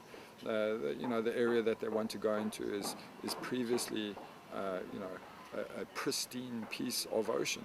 And essentially what they're doing is going to open it up again for exploration, which means they're basically going to screw it up. And I'd just like to say shame on you, Norway, and for whoever actually allowed this through. They've allowed themselves to be back-pocketed by the large industries that are trying to get their hands back into oil. We've got to get rid of this oil idea. This oil concept is bad. It's not something that we want to carry on with, and it's time that we start shutting these things down. So that about summarizes all the things that I'm going through today. By tomorrow there'll be a whole bunch of news stories, probably equally terrifying, equally scary. But the reality is that while the whole world right now is talking about an Egypt airline crash in the Mediterranean, here on ENN Network we're actually talking about things that are dramatically dangerous for you, your family, your future generations and this planet. So again and finally, you can, if you're tired of my voice now, you can kind of shut it out, but again, this is a call out to all those people that are in all over the world, wherever you are, wherever you're watching. We're looking for news and stories of environmental events that are happening on a localized scale in your area, things that are important in your area, and things that are newsworthy in terms of letting people know what's happening. We need to start to track the whole changing environment as a holistic picture, as reported from all over the world. I urge you to take the time, even if it's a cell phone snap or a little video snap, just take the time, just put it in there, send it to us. We're going to make it go live. I hope to see you and soon hope to be flighting something that you've put up. And I want to thank you for your time today, and enjoy the rest of your day. Cheers.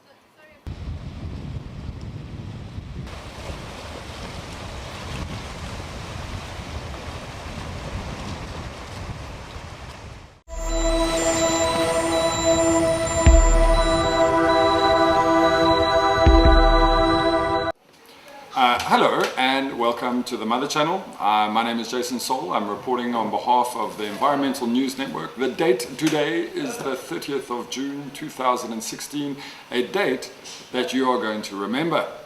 Now, it's been a little bit of a strange morning for me. I spent a part of it in a semi-surreal state, and I'm going to explain to you why. Yesterday, we actually filmed our normal midweek kind of update of, you know, traditional reports that came out, and that was kind of structured for me in the morning yesterday. By midday yesterday, a report came out that went out to the United States Congress based on the 31 scientific kind of institutes. In fact, it was the top 31 scientific institutes in the world that represent roughly a few million scientists, that basically issued out this letter to the United States Congress urging them to take immediate action on climate change and warning them of impending dangers that are going to be derived from taking no action in climate change. Now, this letter it's not the first time a letter like this has been sent. They did send a letter similar to this in 2009. However, the difference with this letter is that it was backed by 31 of the world's largest scientific institutes, including the American Chemical Society, which is the world's largest scientific institute. They cover almost every discipline of science known to mankind. And here they are, signing off on a letter urging Congress to take immediate action, and specifically not to delay on any action that will prevent carbon dioxide, methane, and problems that are resulting from climate change. Now, this morning after I filmed that, I thought to myself, it's actually quite strange if you think about it. I mean, it's like a fairly random event. You know, they issue one letter in 2009, they issue another letter here in 2016. And I mean, like, why? I mean, why pick a Wednesday? I mean, what, did they have nothing better to do? Or were they like running around and going, hey, well, you know, what we're going to do, we're going to just, you know, sign off on a letter that urges Congress to take action. And it didn't make sense to me until I picked up the reports that came out from the Institute of Advanced Analytical Science, which is one of the world's largest mathematical bodies and analysis bodies. And they have basically made a statement that is so profound that today is actually historic, because today is the day that you were told. And so what I'm going to do is I'm going to tell you basically roughly what that report contained. It basically said that the 190 nations that basically contributed to the COP21 in Paris, they made what's called an emissions target, meaning that they will meet certain emission standards and thereby reduce the heating of the planet. Well, as of this morning, it is now quantified that we are not going to meet those targets, that the entire COP21 that was held actually failed, that we are no longer going to be able to maintain planetary temperature below 2 degrees, and that they should revise their targets upwards from 2.6 degrees to 3 degrees. Now, this is actually quite profound. It's actually it's insane, because we already know that runaway climate change sits somewhere between 2 degrees and 3 degrees. So the net result of this is, for the first time today, we were actually told that there is no longer an opportunity, that no action taken by any government, any person, no action barring some miraculous discovery that somehow sucks carbon dioxide out of the atmosphere, is going to stop the effects of climate change. And what this really means for you and I is that our future is really bleak. It's really, really bleak. And it's no longer like an if or a but or a maybe. It is certain, it is set. Nothing, no action that we take is going to alter that, barring some miracle. So today is historic, because today is the first day that you were informed that this planet, without question, is going to meet the full, ramified, magnified effects of climate change, and that barring a miracle, there is nothing that we can do. Absolutely nothing. So I put this forward to the producer this morning. I said to them, you know, hey, listen, this is what's happened. I said that I wanted to rather use this report because it's a massive day. And I spent, as I said, I spent this morning in an almost surreal state, because people that actually understand what that really means, it's quite terrifying. You know, after I read it, I got up and I walked around. And I thought to myself, you know, and I listened to people and I listened to them talking about things that we're doing in the day. And even as you sit here and listen to me, you're going to kind of just carry on with your day. You know, maybe after this, you're going to click close and you're going to go look at those cute pictures of little fluffy rabbits on the internet, or you're going to, you know, your day is kind of going to carry on. But what you don't understand is that all around the world, science has basically failed. We've failed in stopping a huge event, and there is nothing that we are going to do now to stop an incredible warming. So all of those ice melts, all of those kind of flooding, all of those extreme drought, extreme cold, all of those weather extremes, they are now the norm. And they're going to get worse, and they're going to get more extreme. And those events in terms of water, those events in terms of deoxygenation and acidification of the ocean, they are now set. There is no way that we are going to stop them. There is absolutely no way. In fact, at the rate we're going to hit a 2.6. And who knows if that's runaway? Who knows if runaway climate change then starts to unfold, and then it's pretty much game over for every living species on this planet. So when I finished reading this, I got up and I was listening to what people were talking about, and I thought, the crazy thing for me is that they don't know. They don't know. This morning there was that terrible news about, that shooting, the bomb blasts and the stuff like that happened in Turkey. And the more information that was coming out of Brexit and Mexit, and this is what the whole world was concentrating about. This is what everyone was talking about. Everyone was going on and on about like localized events that were happening for them. Like in South Africa, we go on about the political situation and the violence and the crime rate and things like this. And as I say, they're important. But you don't actually understand the significance of what's actually just happened. The window of opportunity to end one of the most globally catastrophic events is now closed, barring some miracle. So I put it forward, as I was saying to the producer earlier, and I was saying, this is what's happened, and I want to completely get rid of yesterday's report, and I want to only do this report because this is really important. This is really important. So she said to me, on hearing the news, because she understands it probably greater than I do, and she said, why don't you at least put out the solutions? So I said, there are no solutions. She said, yes, but at least we can tell people what they can do. So I'm going to put this slightly differently because I'm a very logical person and she's a very passionate environmentalist.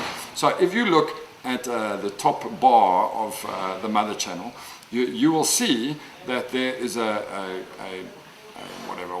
toolbar, a drop-down bar that has solutions. And on those solutions, there is, normal solutions, things like eat organic, only eat meat once a week, those kind of things. And then there's what's called radical solutions, in which case it's like the ditch everything and just go all, balls to the wall, excuse my French, but balls to the wall, and do everything mathematically possible to end this problem. So I'm going to tell you because I find it quite interesting. You see, so if you wanted to end climate change, for argument's sake, what you would need to do is stop driving completely. No more cars. Do not turn on your engine. Do not get out of your house. Do not start your car unless it's a battery-driven vehicle. When you stop going to work, do not go to work. Work based on this economy of greed, in which case we are continually looking to expand the economy based on resources and destruction of the environment. You have to stop going to it. You have to give up the concept of money. You have to give up the concept of eating meat on a daily basis. And I must just tell you this, that I enjoy steak and whatever. I don't eat a lot of meat. But I enjoy it, but you don't have to get rid of it completely, but you have to cut it down. You can have meat once a week kind of thing. Because half of the problem is the methane derived from meat. In fact, it's one of the last kind of critical components in terms of getting rid of carbon dioxide. Yes, you can't get rid of all the carbon dioxide because we don't have good sequestration, but you can get rid of the methane, which has roughly 5 times, 6 times the warming effect of carbon dioxide. And the simplest, easiest, lowest hanging fruit in order to do that is just eat less meat. Just eat less meat. It's a very important thing. Another thing is organics. We've got to switch over to a mode of where we're eating organic food. Now, she obviously takes it from the health perspective, but I'm not the healthiest kind of person. I love my pizza and things like this, but you've got to eat organic food. And not so much because of the health benefits, of which there are numerous in terms of eating organics, but primarily because of the farming methods derived to actually deliver the food to your table. So where an organic methodology is good for the soil, it helps for the kind of bacterial that's resident in the soil. It helps maintain the nutrients in the soil, helps traps carbon dioxide in the soil. But more importantly, doesn't allow for runoff of the chemicals that they use in normal agriculture. The normal chemicals, so all chemicals, every chemical that we use ultimately flows into the sea. So everything is, when you're washing your hair, well, no matter what you do, the chemicals that you're utilizing, both that's put on your plate, ultimately your children eat, both that you put on your body, both that you clean your house with, all of that, every single bit of it flows into the sea. And if you remember a while back, I issued a report about the Baltic, and I issued a report about the Mediterranean, about them finding this whole bunch of unknown chemicals in the Mediterranean. Well, it's all derived from the same factors. Mass industrial kind of economies that are basically, mass producing food, mass producing products, mass producing plastic, and the runoff, the byproducts of these. So now the trick is this. The basic steps are this. You stop driving completely. You don't go to work. I'm sure there must be solutions up there and about how you're going to feed yourself. You must change to organic food. You must stop. Not stop, but you need to cut down on the amount of meat you eat. You have to switch to renewable wherever possible. So wherever possible. But most importantly, you have to start to share this information with others and petition others to share it with other people. In this way, when you have a whole world that is all focused on the same thing, maybe you have a shot of ending this problem. But the reality is, and you and I both know this, that what's going to happen once you finish watching this is you're going to click it, you're going to close it, you're going to somehow in your mind justify it. You're going to somehow kind of work out a means that, hey, what he said today was actually not that important. You're going to go to bed, you're going to go read a book, you're going to go watch TV, you're maybe going to go out and have a beer with your friends, whatever it is you're going to do. The fact of the matter is the probability of you doing something is very small. The probability of 7 billion people doing something is almost zero. But that is the only way that you are going to stop the effects based on the news that was issued today. That is the dramatic, the action that needs to be taken in order to stop it. There is no political will to stop it. There is no industrial interest in stopping it. There is no chief executive that's going to step off his wagon and go, hey, you know what? Our company is destroying the environment. We're going to stop it. It's not going to happen. We know it's not going to happen. You're going to drive somewhere. You're going to get in your car and you're going to drive somewhere.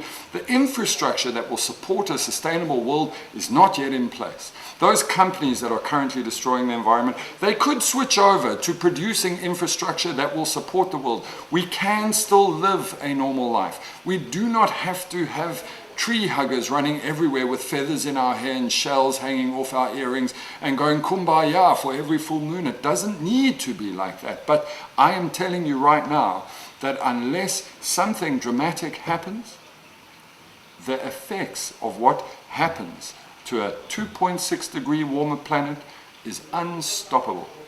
It's going to happen.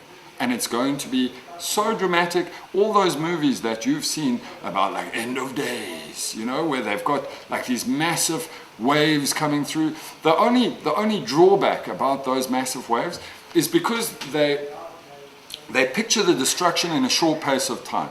Yeah, so it's interesting for us to watch because we're kind of horrified by the concept of this giant wave, and then the freezing of the whole of New York. I don't know if you remember this, but we like it because it happens in a short, kind of time frame.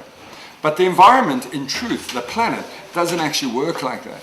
The planet is going to do that. It will do that. But over a longer time. It's a 30-year movie. It's not a 1.5 hour movie. The events that you saw there, however catastrophic, are completely possible based on the news that came out today and based on an ever-increasing warmer planet. So I put it to you now because you see today I would like you to write down in your diary because today you were told. Today you were told what you had to do, and I'm counting on the fact that it's pretty much going to be another ordinary day for everybody here. And everybody is just going to kind of carry on their day. And there's a certain beauty to that. You know what the beauty is? The beauty is you no longer have to believe the science. You no longer have to believe even me or anybody else that tries to tell you about climate change. Because as of today, you are going to experience it for yourself firsthand.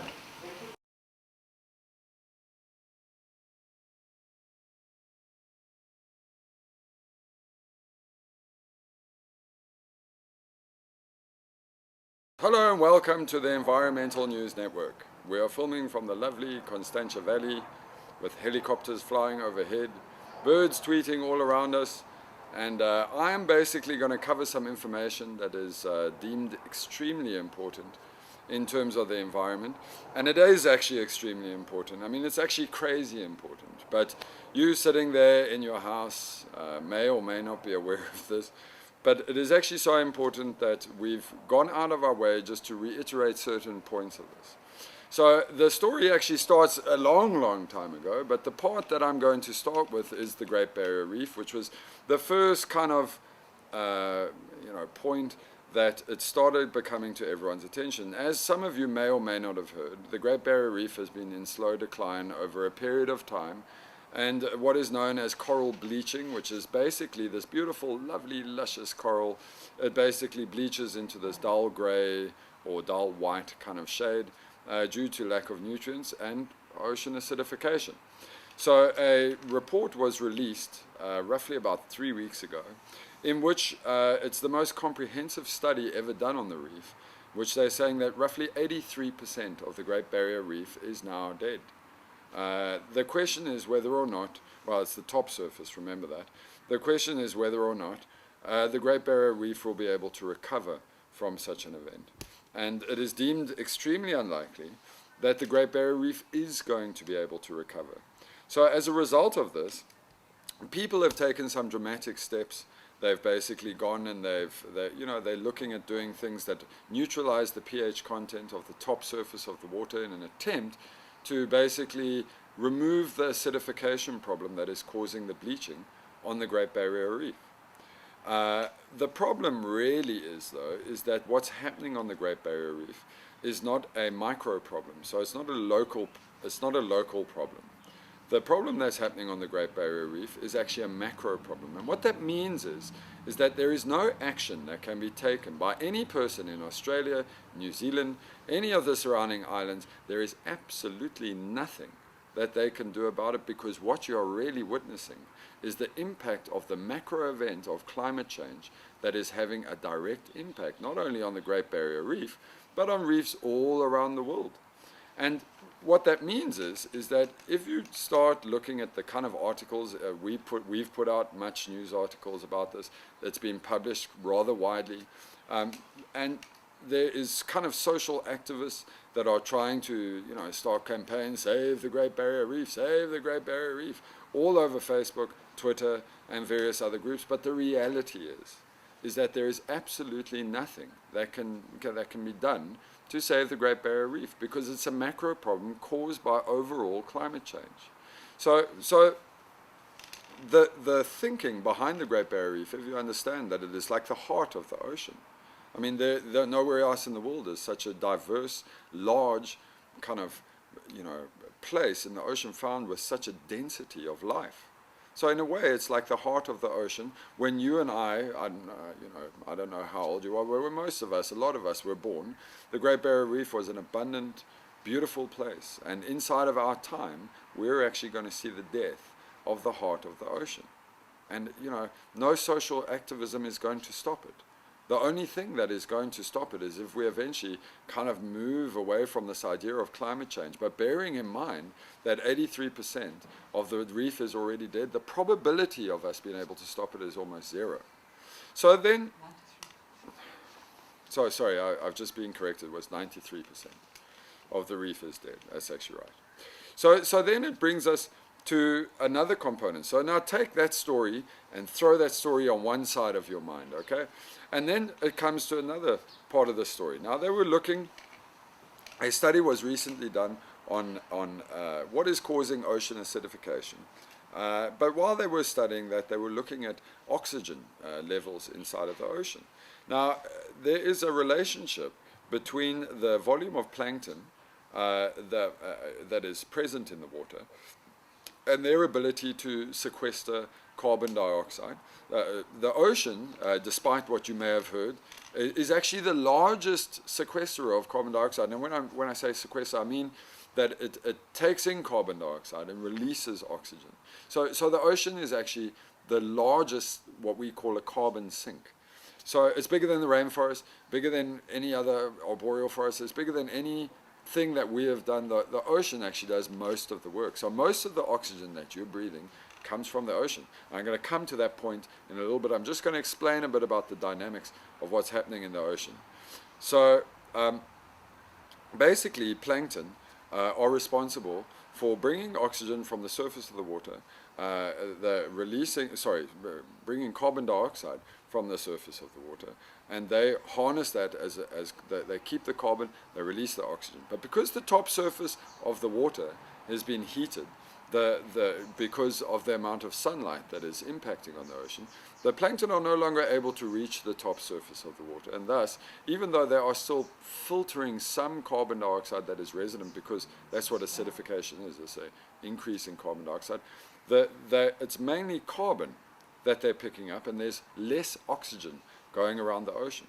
So the report came out that basically said by 2030, you would start to see off all shores, you would start to see obvious signs of lack of oxygen inside of the water. And there's another report that came out, but it's kind of minor by comparison, but it's still significantly important, is that the plankton is responsible for bringing that oxygen right from the top surface levels right to all the levels going down the marine chain as far as it can. And what this does is that it enables a healthy marine environment where creatures are of all different kind of levels in the ocean are capable of eating or breathing. So with the loss of oxygen in the water, with the reduction in oxygen in the water, and with the growing kind of losses of oxygen in the water, the impact on marine life is projected to be devastating. Devastating. So what you're talking about is the loss of massive marine chains. So where you and I now can walk into the store and pick up like fish, a large proportion of those fish are they're dying. They're dying. So because they're just dying of suffocation, there is nothing for them to actually breathe. So the impacts, the knock-on effect impacts that this has is dramatic. So now if you take that and put that in the side as well, along with our little story about the Great Barrier Reef, what you're left with is an interesting little study that's been done, and something that we've actually here at Brave Green World, we've been monitoring for quite some time. In fact, it was a question that was raised a while back. When you were in school, you got taught, so you said, like, how much oxygen is actually in the atmosphere, okay? So the common phrase that we throw around is 21%. 21% of oxygen is available in the atmosphere, which means that for every breath that you take, you're taking in some helium, some argon, some oxygen, but of that, 21% is actually oxygen. Now, if you understand the fundamentals of climate change, what they're saying is that there's an increase in carbon dioxide. So from combustion, like we're burning carbon, from kind of exhaust, carbon monoxide. So from all of these things, there's a combustion process that's taking. It's what's called oxidization, which means that in order to release carbon in the form of smoke or byproduct, it has to attach itself to an oxygen so that it becomes lighter and it floats up. So that's how you get carbon dioxide, which means that there's a direct mathematical relationship between the volume of carbon dioxide versus the volume of oxygen. So some studies were done about this, because what we wanted to find out was, what is the actual oxygen? You can't have an increase in carbon dioxide without having a corresponding decrease in oxygen. So we wanted to see what studies were done in relation to the amount of atmospheric oxygen that's available. And so far, the results are kind of sketchy. Scientists actually blatantly stated in the document that they just don't know. So they've done some recordings. Some cities, they've picked up oxygen contents as low as 14%, some as low as 17%. And these are just patches. If you imagine patches floating around above cities that are deoxygenated. And now you can see it all starts to make sense. Inside of your ocean, you're now getting patches of loss of oxygen. Inside of your atmosphere, you're getting loss of oxygen. And those same losses of oxygen are starting to have an impact on the marine ecosystem, which is in turn having an impact on what you're seeing in the Great Barrier Reef. And so, or for the first time actually, all the little pieces of a puzzle are starting to coalesce into one big story. And that story is happening right now. Right now, as I say this, it's happening. And what are you and I really capable of doing about it? Nothing. What are you and I capable of bringing about some kind of change that will affect it? We are powerful. But this has got to be bigger than some social media campaign. This has got to be a fundamental change in the way that we're going about doing business. What it means is that there's greater level of sunlight that is hitting the ocean. The ocean is absorbing more heat because all it is really energy transfer.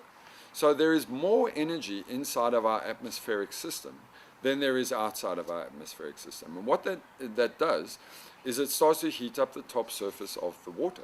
And because the top surface of water begins to heat up, what it really does is anything. It's the same thing that happens with any water. If you heat up water, it expands. As there's more energy absorbed by the ocean, there's lower oxygen inside of the ocean. There's greater ocean acidification, which is reducing plankton. And ultimately, it is now starting to have an impact not only on marine-based kind of oxygen levels, but also on atmospheric-based oxygen levels. And this is a story that is actually more serious than anything you're going to hear. You know, it's more serious than anything that you're going to read. It's more serious than anything that you're actually going to uncover this week. And you know, you can put it in your head, you can do what you like with it. But the fact is that if you take a look, and I'm just going to reiterate why ENN is actually important.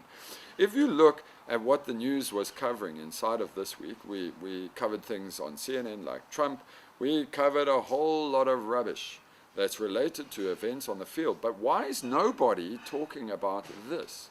Because this, in your lifetime, no longer is it 2100, the fame, this is when we'll see the effects of climate change. We're talking something that is only 14 years away before you are going to see significant changes in the oxygen content of the surface of the ocean, and thus it's going to impact those that eat seafood. It's going to impact the entire marine chain, and it's going to impact oxygen levels. And when scientists were asked, what happens if the oxygen levels get to a low point? What is the net effect? What is the safety level for human beings? You know what they said? They don't know. They don't know. Now think about that. Just put that in the back of your head. Remember, for all of you that are going to be watching Donald Trump go on and attack Hillary Clinton, and you're going to watch Bernie Sanders try climb all over Clinton, and how important that is, the reality is that day by day, the oxygen content of this atmosphere that you're relying on to watch those things is actually running out. So I want to thank you for your time in watching ENN. Remember that this is the channel that is going to bring you actual news, real news, that's actually important to you and actually has meaning to not only you but everybody else on Earth. ENN is the one channel where you're going to actually find out the things that are important. So thank you for watching and enjoy the rest of your day.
Hello and welcome to the Environmental News Network. We are filming from the lovely Constantia Valley with helicopters flying overhead, birds tweeting all around us, and I am basically going to cover some information that is deemed extremely important in terms of the environment, and it is actually extremely important. I mean, it's actually crazy important, but you sitting there in your house may or may not be aware of this.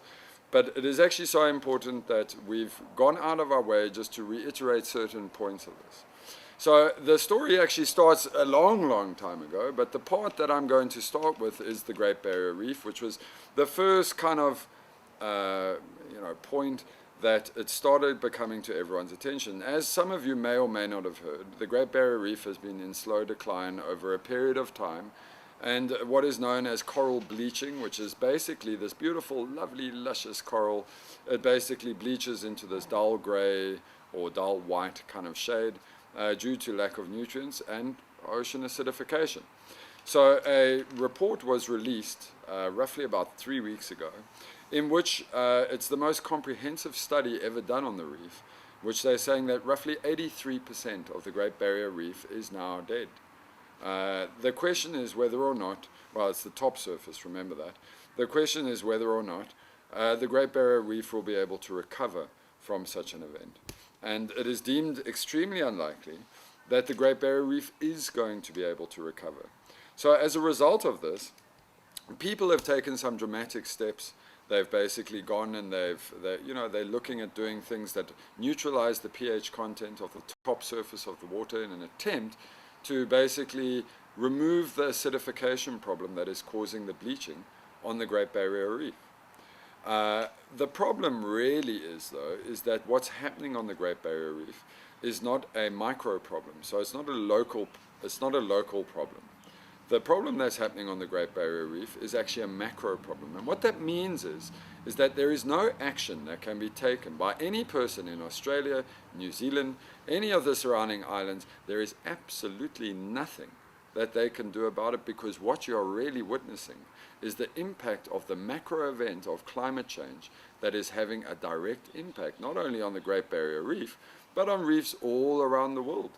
And what that means is that if you start looking at the kind of articles we've put out much news articles about this that's been published rather widely, and there is kind of social activists that are trying to start campaigns, save the Great Barrier Reef, save the Great Barrier Reef, all over Facebook, Twitter, and various other groups. But the reality is that there is absolutely nothing that can be done to save the Great Barrier Reef, because it's a macro problem caused by overall climate change.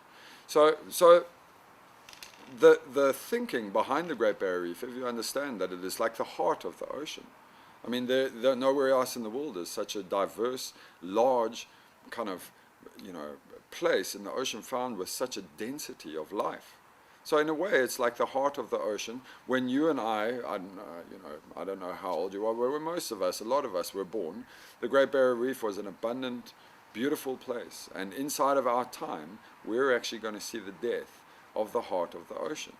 And, no social activism is going to stop it. The only thing that is going to stop it is if we eventually kind of move away from this idea of climate change. But bearing in mind that 83% of the reef is already dead, the probability of us being able to stop it is almost zero. So then, sorry, I've just been corrected. It was 93% of the reef is dead. That's actually right. So then it brings us to another component. So now take that story and throw that story on one side of your mind, okay? And then it comes to another part of the story. Now they were looking, a study was recently done on what is causing ocean acidification. But while they were studying that, they were looking at oxygen levels inside of the ocean. Now, there is a relationship between the volume of plankton that is present in the water and their ability to sequester carbon dioxide. The ocean, despite what you may have heard, is actually the largest sequesterer of carbon dioxide. And when I say sequester, I mean that it takes in carbon dioxide and releases oxygen. So the ocean is actually the largest, what we call a carbon sink.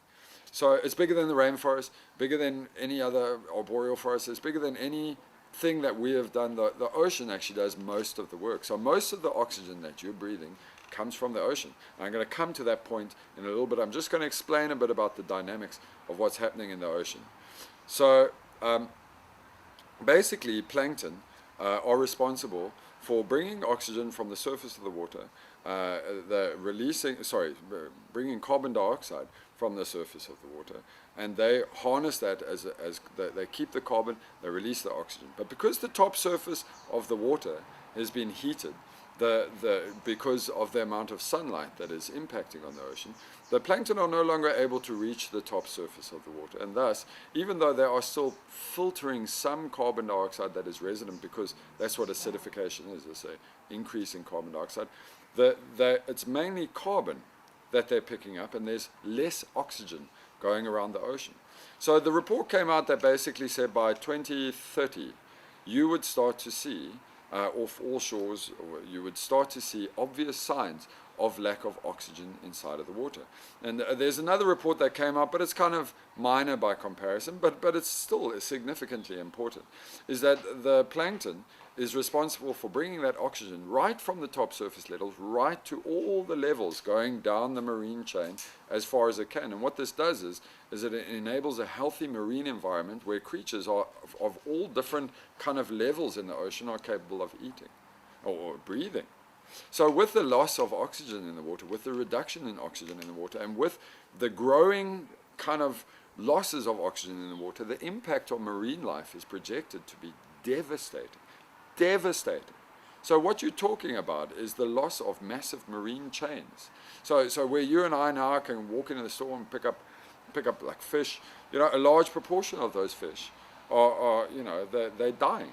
They're dying. So because they're just dying of suffocation, there is nothing for them to actually breathe. So the impacts, the knock-on effect impacts that this has is dramatic. So now if you take that and put that in the side as well, along with our little story about the Great Barrier Reef, what you're left with is an interesting little study that's been done, and something that we've actually here at Brave Green World, we've been monitoring for quite some time. In fact, it was a question that was raised a while back. When you were in school, you got taught, so you said, like, how much oxygen is actually in the atmosphere, okay? So the common phrase that we throw around is 21%. 21% of oxygen is available in the atmosphere, which means that for every breath that you take, you're taking in some helium, some argon, some oxygen, but of that, 21% is actually oxygen. Now, if you understand the fundamentals of climate change, what they're saying is that there's an increase in carbon dioxide. So from combustion, like we're burning carbon, from kind of exhaust, carbon monoxide. So from all of these things, there is a combustion process that's taking. It's what's called oxidization, which means that in order to release carbon in the form of smoke or byproduct, it has to attach itself to an oxygen so that it becomes lighter and it floats up. So that's how you get carbon dioxide, which means that there's a direct mathematical relationship between the volume of carbon dioxide versus the volume of oxygen. So some studies were done about this, because what we wanted to find out was, what is the actual oxygen? You can't have an increase in carbon dioxide without having a corresponding decrease in oxygen. So we wanted to see what studies were done in relation to the amount of atmospheric oxygen that's available. And so far, the results are kind of sketchy. Scientists actually blatantly stated in the document that they just don't know. So they've done some recordings. Some cities, they've picked up oxygen contents as low as 14%, some as low as 17%. And these are just patches.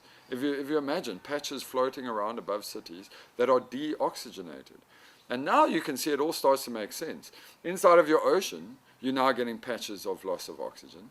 Inside of your atmosphere, you're getting loss of oxygen.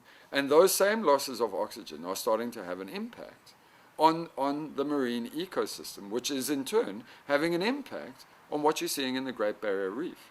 And so, for the first time, actually, all the little pieces of a puzzle are starting to coalesce into one big story.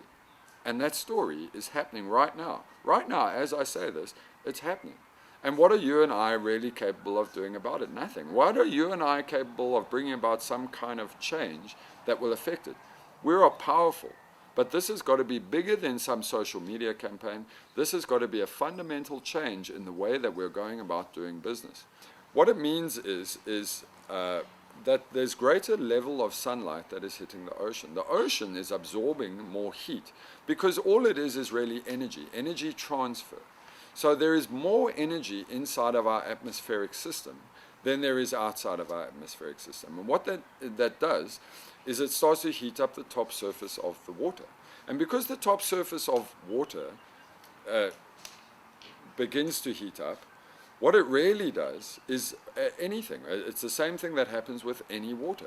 If you heat up water, it expands. As there's more energy absorbed by the ocean, there's lower oxygen inside of the ocean. There's greater ocean acidification, which is reducing plankton. And ultimately, it is now starting to have an impact not only on marine-based kind of oxygen levels, but also on atmospheric-based oxygen levels. And this is a story that is actually more serious than anything you're going to hear. You know, it's more serious than anything that you're going to read. It's more serious than anything that you're actually going to uncover this week. And you know, you can put it in your head, you can do what you like with it. But the fact is that if you take a look, and I'm just going to reiterate why ENN is actually important. If you look at what the news was covering inside of this week, we covered things on CNN like Trump. We covered a whole lot of rubbish that's related to events on the field. But why is nobody talking about this? Because this, in your lifetime, no longer is it 2100, the fame, this is when we'll see the effects of climate change. We're talking something that is only 14 years away before you are going to see significant changes in the oxygen content of the surface of the ocean, and thus it's going to impact those that eat seafood. It's going to impact the entire marine chain, and it's going to impact oxygen levels. And when scientists were asked, what happens if the oxygen levels get to a low point? What is the net effect? What is the safety level for human beings? You know what they said? They don't know. They don't know. Now think about that. Just put that in the back of your head. Remember, for all of you that are going to be watching Donald Trump go on and attack Hillary Clinton, and you're going to watch Bernie Sanders try climb all over Clinton, and how important that is, the reality is that day by day, the oxygen content of this atmosphere that you're relying on to watch those things is actually running out. So I want to thank you for your time in watching ENN. Remember that this is the channel that is going to bring you actual news, real news, that's actually important to you and actually has meaning to not only you but everybody else on Earth. ENN is the one channel where you're going to actually find out the things that are important. So thank you for watching and enjoy the rest of your day.